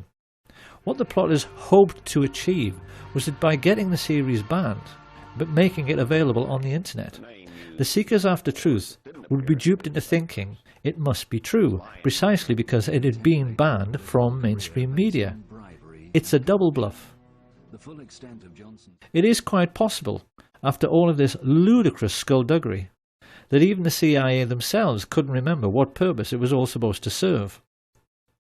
But the general idea was that the public was supposed to swallow the notion that Lyndon Baines Johnson was the primary culprit in this entire affair, because he's dead and can't speak for himself. It is absolute nonsense to suggest any such thing. Lyndon Baines Johnson was, like Hitler and Richard Nixon, a mere puppet of the oil men and the merchant bankers and military industrialists, something he finally admitted to. I can't honestly say that I've ever been completely relieved of the fact that there might have been international connections. You mean you still feel that there might have been? Well, I have not completely discounted. The notion that he was the criminal mastermind behind the Kennedy assassination is simply another disinformation falsehood dreamed up by the CIA. He was most definitely involved in the plot and offered up his personal hitman, Mac Wallace, to be part of it, but the men who actually masterminded the plot were Allen Dulles and David Atlee Phillips, with George Bush being the most important figure in the actual execution of the plan, and even they, in the end, proved themselves to be just as crude and obvious as anyone else in the way they took care of anyone who might incriminate them. On the 22nd of February 1967, Eladio Del Valle and David Ferrie were both murdered within minutes of each other, when it seemed they might give information to the Jim Garrison investigation. Charles Voigt Harrelson and Milwaukee Phil Aldericio suffered convenient early deaths in jail, and having been ordered to testify before the House Select Committee on Assassinations, both Charles Nicoletti and George de Mohrenschildt were shot dead at the same time on the 29th of March 1977. Having been scheduled to testify before the same committee, Johnny Roselli met a similar fate. His body was found floating in an oil drum in Dumbfounding Bay, Miami, just after Malcolm Wallace was murdered in exactly the same way as Lee Bowers. On a stretch of empty American highway, his car was forced off the road, then CIA agents smashed his head into the steering wheel until he died, to make it appear like a single-car accident. Not long afterwards, Sam Giancana was shot in the back of the head while cooking sausages, and his spy inside the Chicago police force, Richard Kane, was blasted to death with a sawn-off shotgun in Rose's Sandwich Shop on the 19th of December 1973. Absolute proof that George H.W. Bush was the most important figure behind these grisly murders and the Kennedy assassination surfaced quite recently in a declassified FBI memo which revealed he was working for the CIA in 1963 and not from 77 onwards, as he'd always claimed. He had been a lifelong friend of George de Mohrenschildt, who had actually begged him for help when he realized the CIA were trying to kill him. It was therefore rather ironic that when the police checked de Mohrenschildt's wallet, they found an address card, which gave them a direct lead straight to the guilty party had they but chosen to follow it up. It said George Poppy Bush, his CIA code name, Zapata Petroleum, Midland, Texas. It became a farewell note from the man who coordinated the crime of the century, a man whose father, Prescott Bush, had created the CIA in the first place, along with his friends some 30 years before, purely in order to take care of their own business interests. They arrogantly believed they were more intelligent than anyone. But in the end, the means the George Bush-led CIA chose to silence all the major underworld figures who might incriminate them proved to be every bit as crude and obvious as Ruby's killing of Oswald on television. The whole point of George Bush and his Central Intelligence Agency was that they were supposed to be intelligent, and yet in the end they couldn't even fool little old ladies. And who is going to inhibit them? The gangsters that are running this country is going to inhibit somebody. All institutions of the American government are essentially a gangster syndicate, and everybody knows this. So perhaps it's time now to ask what we have learned and how best we can use this new understanding about the West's secret history to evaluate what is really going on in our world right now. To begin with, let's answer a couple of questions which have perplexed many people over the years. A great many researchers and historians have wondered why the Kennedy family themselves almost seemed to be aiding and abetting the cover-up by choosing to be so quiet about the assassination itself. After the revelations of Chuck Giancana, there now seems little doubt that this is because they know a full disclosure of Joe Kennedy's dirty political dealings with the mafia would likely leave the Kennedy name in a very tarnished state. Up until now, history has tended to give the Kennedy patriarch a distinguished and squeaky clean image which went along with his appointment as the American ambassador to Britain. Like most things about the ruling class, this image is false, because it's clear that Joe Kennedy was every bit as big a crook as his business associate, Sam Giancana. However, it also seems necessary now to revise the entire history of the Kennedy brothers. The reputation of Edward Kennedy never recovered from the Chappaquiddick incident, in which Mary Jo Kopechne lost her life when she drowned in his overturned car when he allegedly drove off this unlit bridge whilst under the influence. At the time, the public believed this was a married man misbehaving, but it's come to light recently that our old friends Frank Sturgis and E. Howard Hunt were seen in the Martha's Vineyard area just prior to the accident. Once again, it's the same dirty people pulling the same dirty tricks. The media's treatment of this affair destroyed any chance Edward Kennedy might have had of becoming president, and we do now have to wonder if this was yet another example of the CIA controlling public opinion. To the same end, it is also now clear why such venerable institutions as the BBC and other prominent European broadcasters have assisted in the cover-up. They always knew the Kennedy assassination was a can of worms, and that if the whole truth in the story were pursued vigorously, it would lead right back to the gates of Auschwitz and the obscene profits which Europe's royalty and heads of state made from their investments in slave labour. This is a brutal truth which the West must now confront, and an equally brutal problem the United States must now face is the question of what has happened to the US military in the intervening years since it murdered its own commander-in-chief. The answer is that America's armed forces are now completely controlled by the American mafia. The mob don't even need hitmen anymore. They use United States Marines as assassins. They are, as Sam Giancana said, one organization who keep a low profile while they control the world as a business.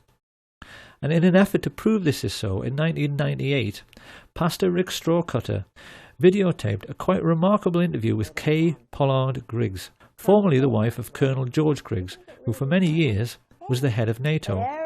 He was also an alcoholic of that well-known kind who are shy and unable to communicate when they are sober, but who then cannot stop talking once they have a drink. During the course of a stormy marriage, punctuated by periods of domestic violence, which cost Kay Griggs many black eyes and broken bones, she learned that her husband had been turned into a brutal psychopath as a consequence of his military training, which included induction into what is known as the Pink Triangle, the Cherry Marines. Over the years, far too much has been written about Lee Harvey Oswald.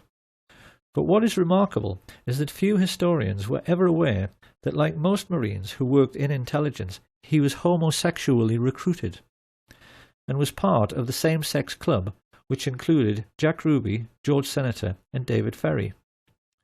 Kay Griggs explains that these selection procedures came into the US military when the cream of the death's head sporting Nazi top brass joined the American ranks at the war's end.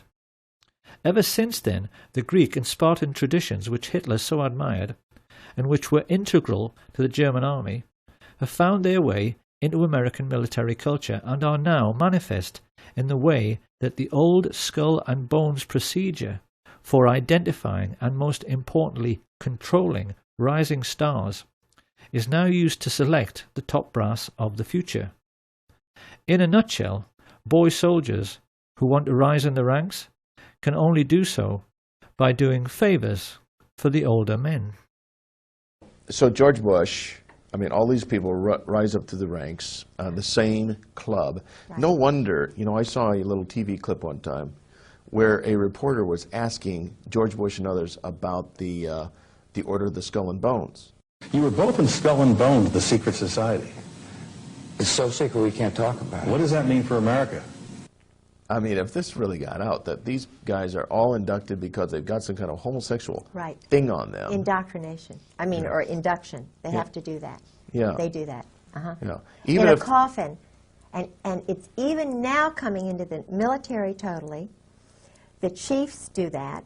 They put them in the coffin. They do the bowling ball trick. Okay, you're going to explain this. What happens when you get in the coffin? Why do you get in a coffin? Oh, they get, when you get your eagles, that's a German thing. Okay. You know, it's what the German high command did, and most of them, you know, had the boyfriends and stuff, the Krupps and all of that. It is a German thing that they say goes back to Greece, and it's all the male Marine-looking men that they do it with. See? So now the chiefs have to do that. What they do is they get, George said it's like a zoo. They get everybody really drunk, and they sometimes call it dining in. Shellback is another time that they do it. Not everybody does it, but the ones who do it, if they're young, they get right up to the top. It's a... okay, well, what actually do they do? They've got a coffin, they get inside anal this... sex. Oh, that. They put them in the coffin and they do things. This is how military recruits are now controlled. And the mafia military exert a similar hold over all career politicians. At some time on the way up, they are manoeuvred into a compromising position, usually through the use of two-way mirrors in a brothel.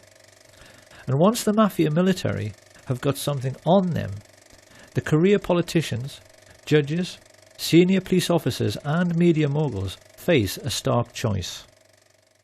Either take your payoff, which is usually worth millions of dollars, or go to jail for life for your misdemeanor.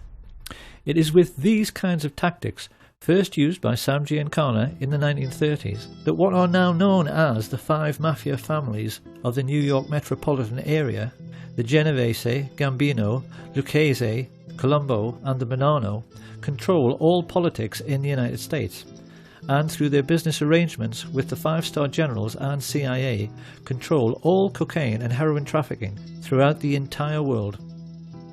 After the dust had settled on the Kennedy assassination, Sam Giancana explained to his younger brother that the mob and the CIA had taken care of JFK together because they were essentially two sides of the same coin. In the last 50 years, that relationship between these two secret societies has become even closer, to the point where they are now indistinguishable. The people who live in the Third World are so well aware of what is really going on, they have come to call the CIA the cocaine importing agency. The World Wide Web now abounds with proof to back this up. And although many people were skeptical at first about Kay Griggs, in recent times her most sensational claims have been fully endorsed by the FBI chief Ted Gunderson, who gave several interviews in support.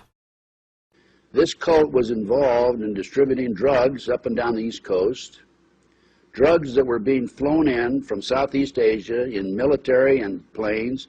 The operation was by the certain Army personnel and also CIA. She told me that there were generals involved in the drug operation. There were police officers and at least 2 attorneys in the Fayetteville, North Carolina area. The path that this led me down is mind-boggling.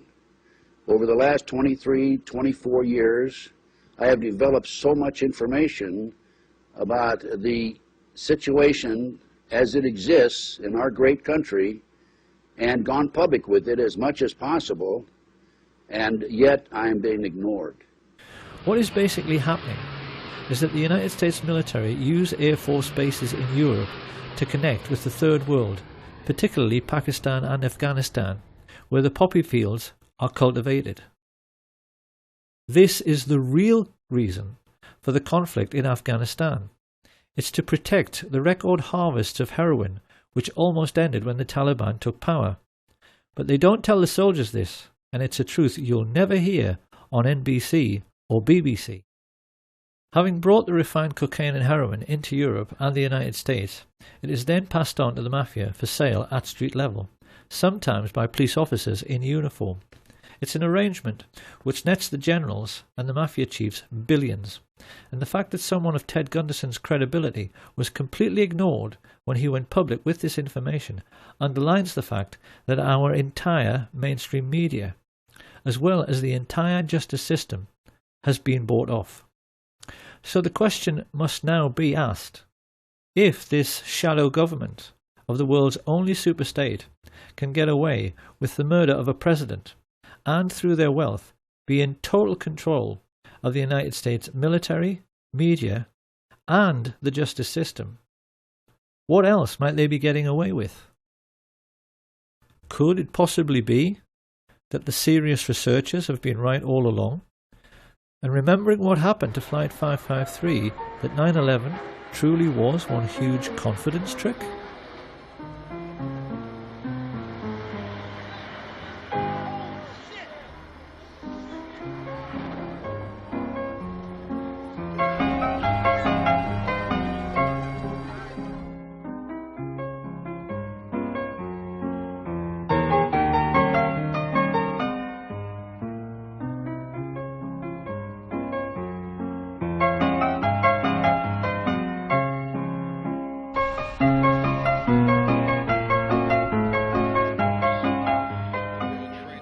Once the dust had settled on 9/11, people immediately began to realise there was something very wrong with the 9/11 TV coverage.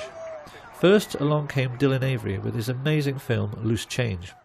He proved conclusively that the official report was nonsense because aircraft fuel does not burn at even half the temperature required to melt steel, and that the towers defied the laws of physics by collapsing with perfect uniformity at free fall speed. Buildings in Germany which were bombed over and over again didn't collapse with perfect uniformity down to ground level. Avery also pointed out that in Kennedy's time, his chiefs of staff drafted plans to kill innocent people and commit acts of terrorism in the United States in order to whip up support for a war with Cuba. Codenamed Operation Northwoods, these plans included hijacking planes and blowing up ships and landmark buildings in order to stimulate a helpful wave of national indignation which could be used to oust Fidel Castro. And there wasn't anything exceptional in this initiative. Northwoods was an offshoot of the notorious Operation Gladio, a sustained campaign organised by MI6 and the CIA, which perpetrated many bombing atrocities in post-war Europe, which they blamed on what they said were communist terror organisations. A typical example was the horrific bombing of Bologna railway station in 1980. Italians will be appalled to learn this outrage was committed by the Americans and the British. But this particular atrocity, which like all others during this period was intended to keep people living in fear of a bogus enemy, so they would accept increasing state control by so-called strong leaders, illustrates only too well the fact that some 40 years prior to 9/11, the cabal of secret Nazis who killed Kennedy were making serious preparations for terrorist attacks upon their European allies and even upon their own country. In the 9/11 news footage, it is abundantly clear that the interviewees are actually paid actors, speaking lines which have been written for them. I feel like I was in a movie.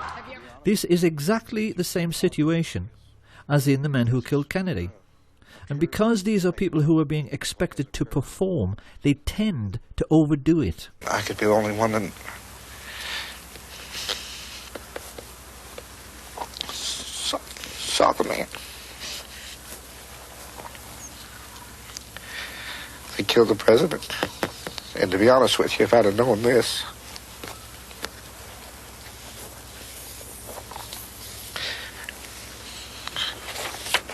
I wouldn't have given any interview.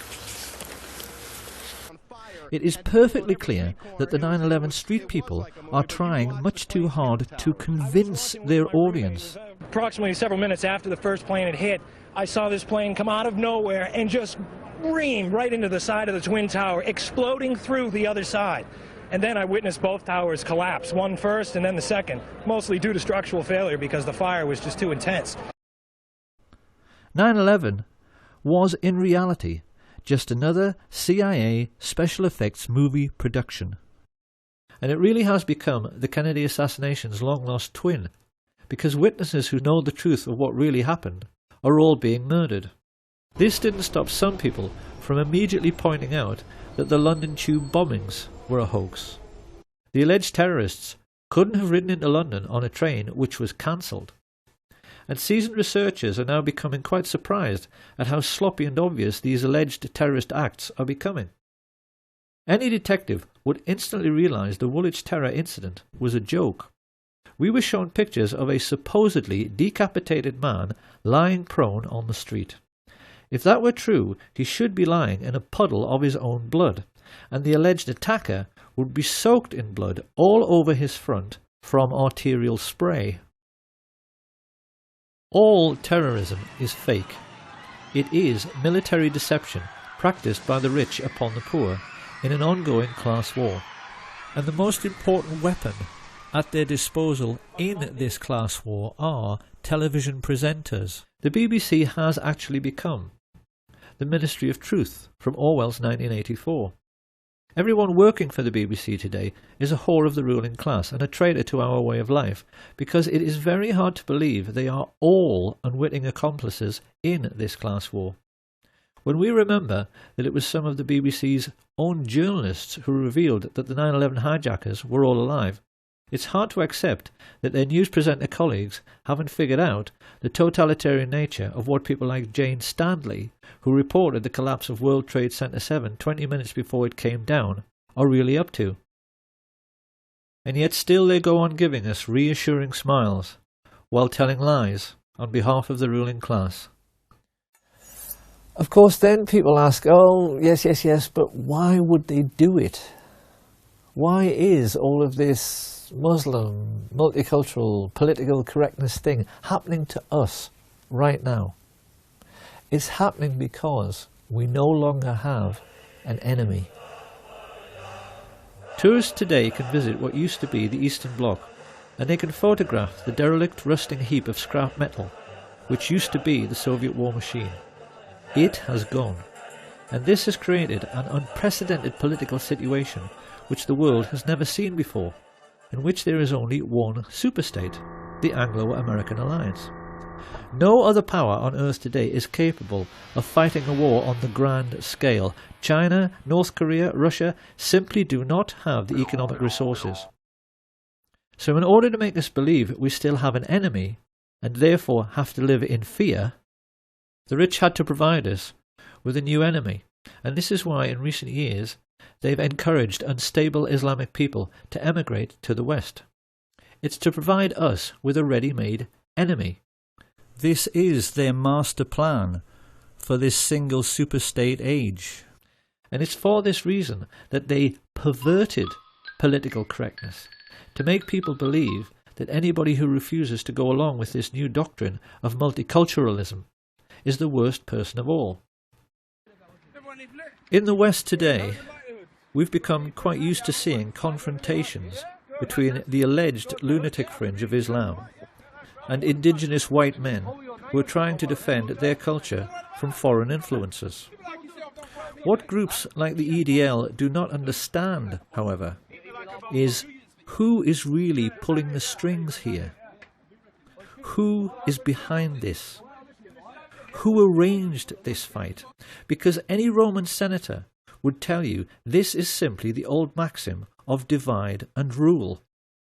The Romans invented this system. They always made sure that every conquered region pushed together tribes who were traditionally hostile to one another. The British copied this method after World War I by redrawing the entire map of the Middle East to make sure that the new boundaries always set one Arab tribe against another, particularly the Kurds. What we see on the streets of Britain and America today is the same thing.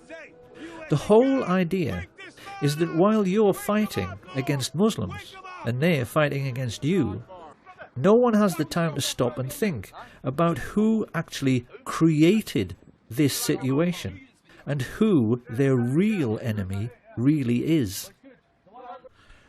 The rulers of the Middle Ages arranged a never-ending religious war between Catholic and Protestant for precisely the same reason.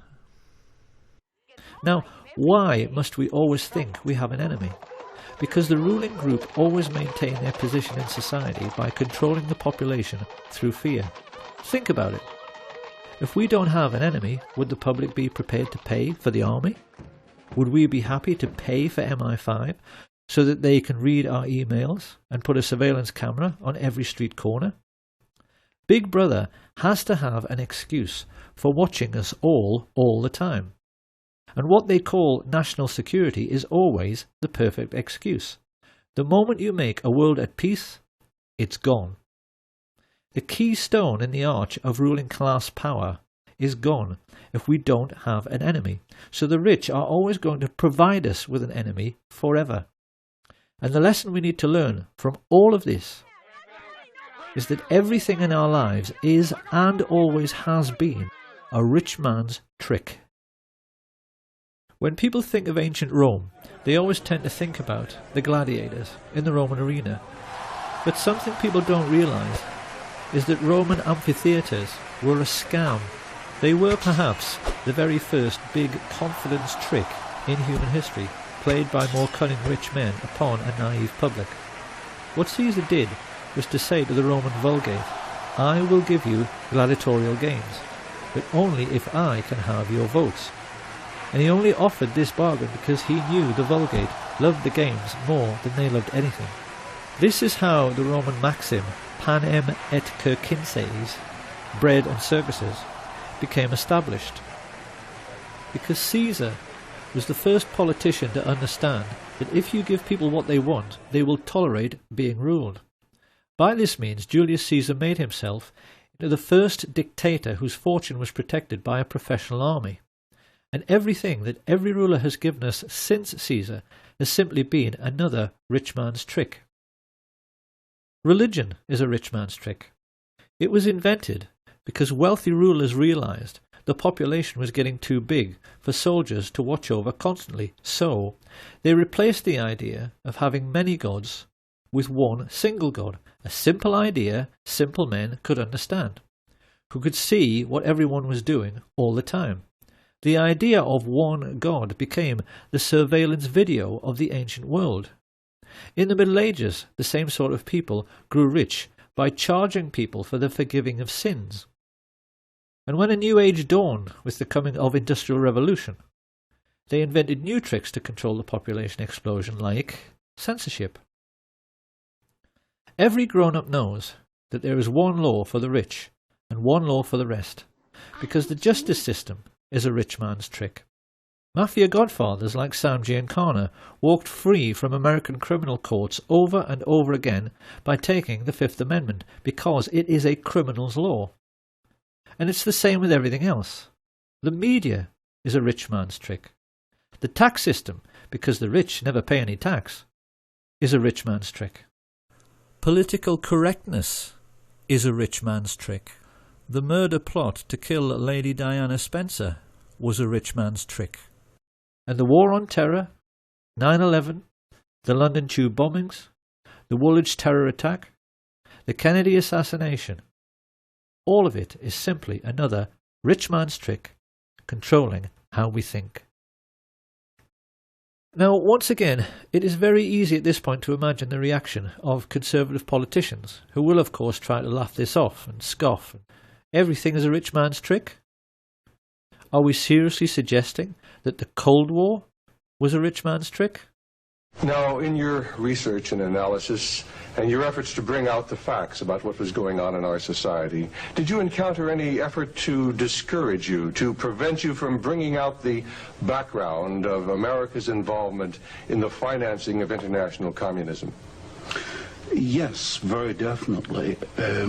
For example, when I was at the Hoover Institution, in 1972, I went to Miami Beach to give some testimony before the Republican National Committee. And And although a congressman had hand-delivered to the wire services this testimony, which was later printed, the wire services refused to transmit it to the newspapers. Then when I got back to the Hoover Institution in California, I was called into the office of the director, and I was told in no uncertain terms not to make any more speeches like that, and that this information should not be made public. This was the information that we were giving the Soviet Union the technology to develop its war potential? Oh yes. At that time, we were in Vietnam, and as you know, the Soviets were supplying the North Vietnamese. This was 1972. 1972, yes. And for example, I knew that the Gorky plant, which was built by the Ford Motor Company, but the Gorky plant in Russia produces the Gaz series of vehicles. The Gaz vehicles had been seen on the Ho Chi Minh Trail. We were supplying equipment to the Gorky plant in the middle of the Vietnamese War, and these trucks were being used to carry ammunition supplies, which were killing Americans. Now, I thought this was morally wrong, and I said so at Miami Beach and at the Hoover Institution. And it was this type of information that was suppressed. The rich would much rather we didn't think at all, and certainly not about the wise words of the columnist Claire Rayner, who once famously said that the only reason we now have to live under kings and queens and presidents is that in past ages their ancestors were the best thieves.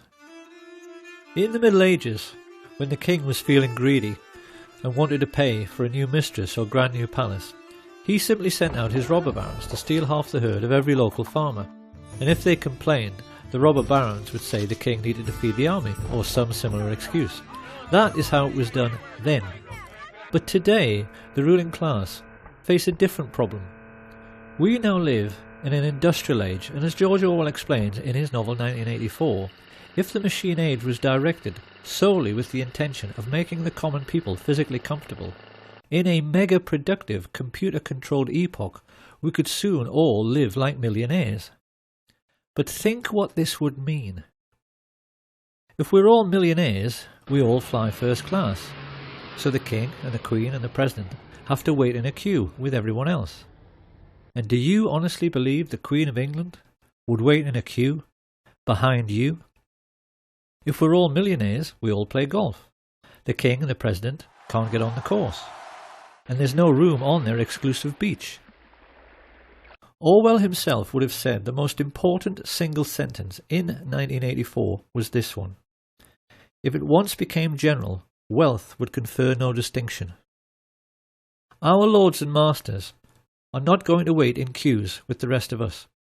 So the special problem which fat cats face today is how to keep the wheels of industry turning, because as Orwell explains, the oligarchs have to make use of the masses without significantly raising the general standard of living. This is a more sophisticated age, so the robber barons need a more sophisticated means of stealing most of the wealth and of keeping most of the common people in poverty. What the rich face today is a situation in which the common people spend most of their lives on a 9-to-5 treadmill. They make things in factories, they grow things and harvest them, they teach in the schools, nurse in the hospitals, and as a result of their daily labours, a huge mountain of money is produced. Now the rulers have a problem. How can they keep the ordinary people hard at work so they're too exhausted at the end of every day to think about whether this is a fair system? The solution, as Sam Giancana explained, is to invent a foreign enemy, a boogeyman, who wants to conquer the whole world. This becomes a perfect excuse to make people pay for a sophisticated array of increasingly expensive weapons which are made by companies which the fat cats themselves own. And in one neat little scam, the modern robber baron has a means of stealing most of the wealth produced by Western society while leaving the common people with just enough crumbs to keep them going. Every year, America's oligarchs take $3 trillion out of the United States economy. According to some estimates, we cannot track $2.3 trillion in transactions. $2.3 trillion with a T. That's $8,000 for every man, woman, and child in America. This is how the rich have rigged the system, so that it benefits them at the expense of everyone else all the time. But in order to keep this fraud going, the public must always be convinced of the need for military expenditure, This is where all the phony terrorism comes in. And if we want to find out who is behind this ongoing hoax, we only have to look at Securicom, the company in charge of World Trade Center security, who removed all guards and sniffer dogs from the buildings on September 10th, so that the charges which brought down the towers in controlled explosions could be planted. If we now ask, who is the chief of Securicom, who do we find?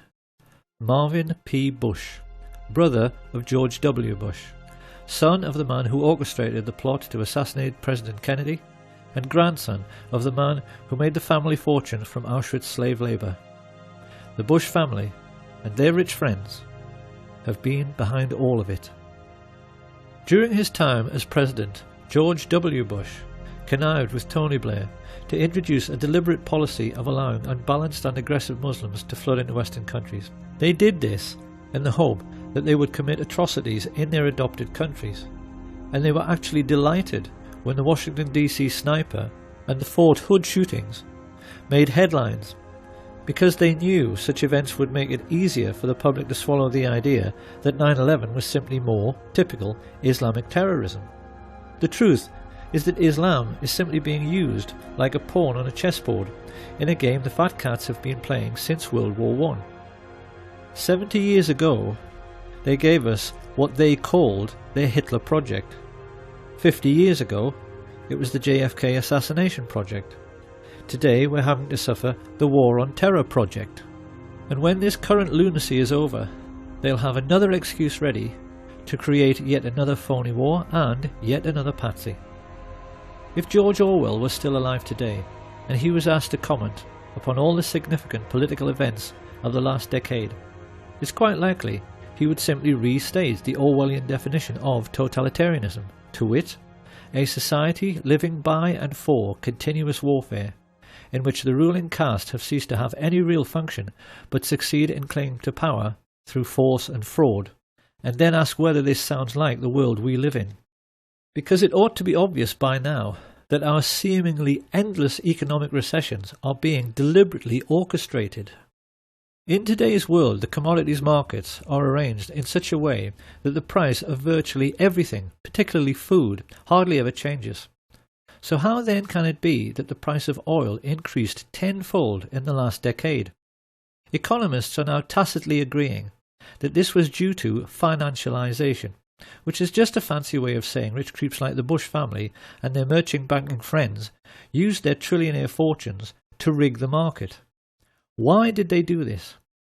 Because great entrepreneurs like Stelios, with their budget air travel, had managed to break the cartel of the major airlines. Ordinary working families had begun living a jet-set lifestyle. The ruling elite of the entire world was simply terrified, because a jet-set lifestyle is supposed to be the exclusive preserve of the rich. What would happen to their social status if the whole world were part of the jet-set? So the rich arranged for the credit crunch, and now working families who used to fly 10 times a year can't even afford to use their car. What George Orwell understood better than anyone is that every age is basically the same. It is always a story in which a small elite group of greedy people cling to unjust power and privileges by practicing an ongoing deception upon their followers. Caesar did it with bread and circuses in the Roman arena. George Bush did it with false flag terrorism on 9/11. British newspapers have told their readers that the Queen of England is only the 10th richest person in the UK, with a fortune of £3 billion. But experts who have calculated her real wealth reckon that her ownership of 1/6 of all the land on planet Earth puts her true fortune nearer to 22 trillion. And they also estimate the true wealth of the Queen's merchant bankers, the Rothschilds, the people who started all of this greed by lending money to the Harrimans and the Morgans, to be at least 100 trillion. So finally, we have to ask, what is to be done about all this? For in the case of America, it is obvious that in order to honour the memory of President Kennedy, Americans are now duty-bound to finish his work by finally ending the worldwide tyranny of the CIA. The time has come for ordinary Americans to ask their strongmen in uniform just exactly what and who they think they are defending. And they better not take too long about it. Having established Islam in the West in order to provide us with an enemy, the elite have recently started on the second phase of their master plan, which is to wipe out anyone who is sick or disabled. In Britain, this has been manifest in the Atos scandal, which has stopped all welfare payments to people with terminal illnesses and allowed invalids who in some cases have no limbs to starve to death. The extermination of anyone considered feeble-minded or infirm was exactly how the Nazi regime began. And now they've started doing it again. What most amazes me in all of this is the naivety of the good people in the truth movement, who go on and on and on saying they want an independent inquiry. The Bush family and their rich friends are not going to investigate themselves. And there isn't any authority on earth above that of the ruling class, so it's never going to happen. These people have got the police and the judges and the justice system completely under their control. The Queen of England cannot be prosecuted for anything, not even genocide, in a Crown Court, because the Crown Courts are hers. She owns British justice. The only way to change our corrupt system is through revolution. Everyone has to sign up to the Revolution Now website, and then the people have to march on Washington, just as they did for CIA agent Barack Obama's inauguration. Only this time they need to kick him and every other crooked politician out and take power genuinely for the people's sake.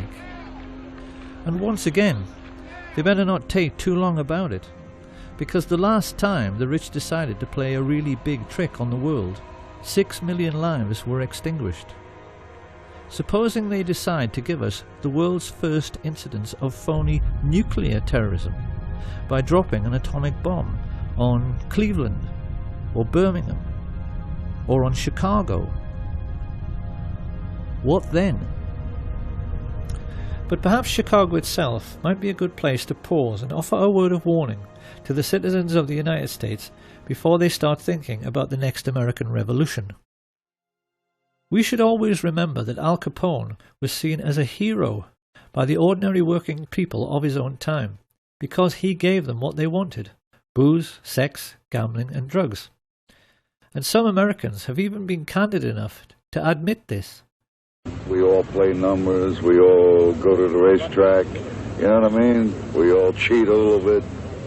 It hardly needs saying that Giancana, Marcello and Trafficante would have gone out of business in no time if ordinary Americans hadn't been so fond of cocaine.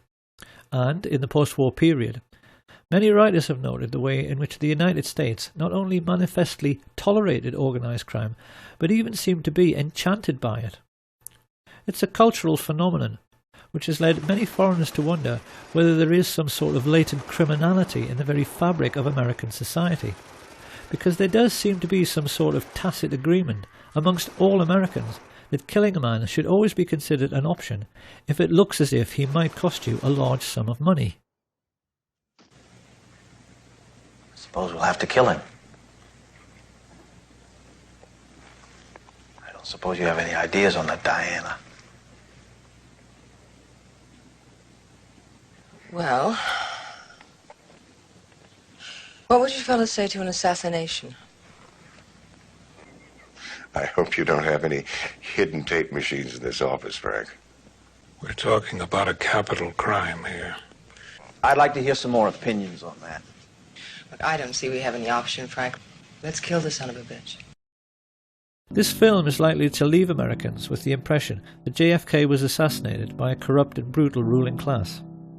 Perhaps they should ask themselves if they are quite sure that he wasn't simply killed by America. So it seems that finally we are left with a very simple question.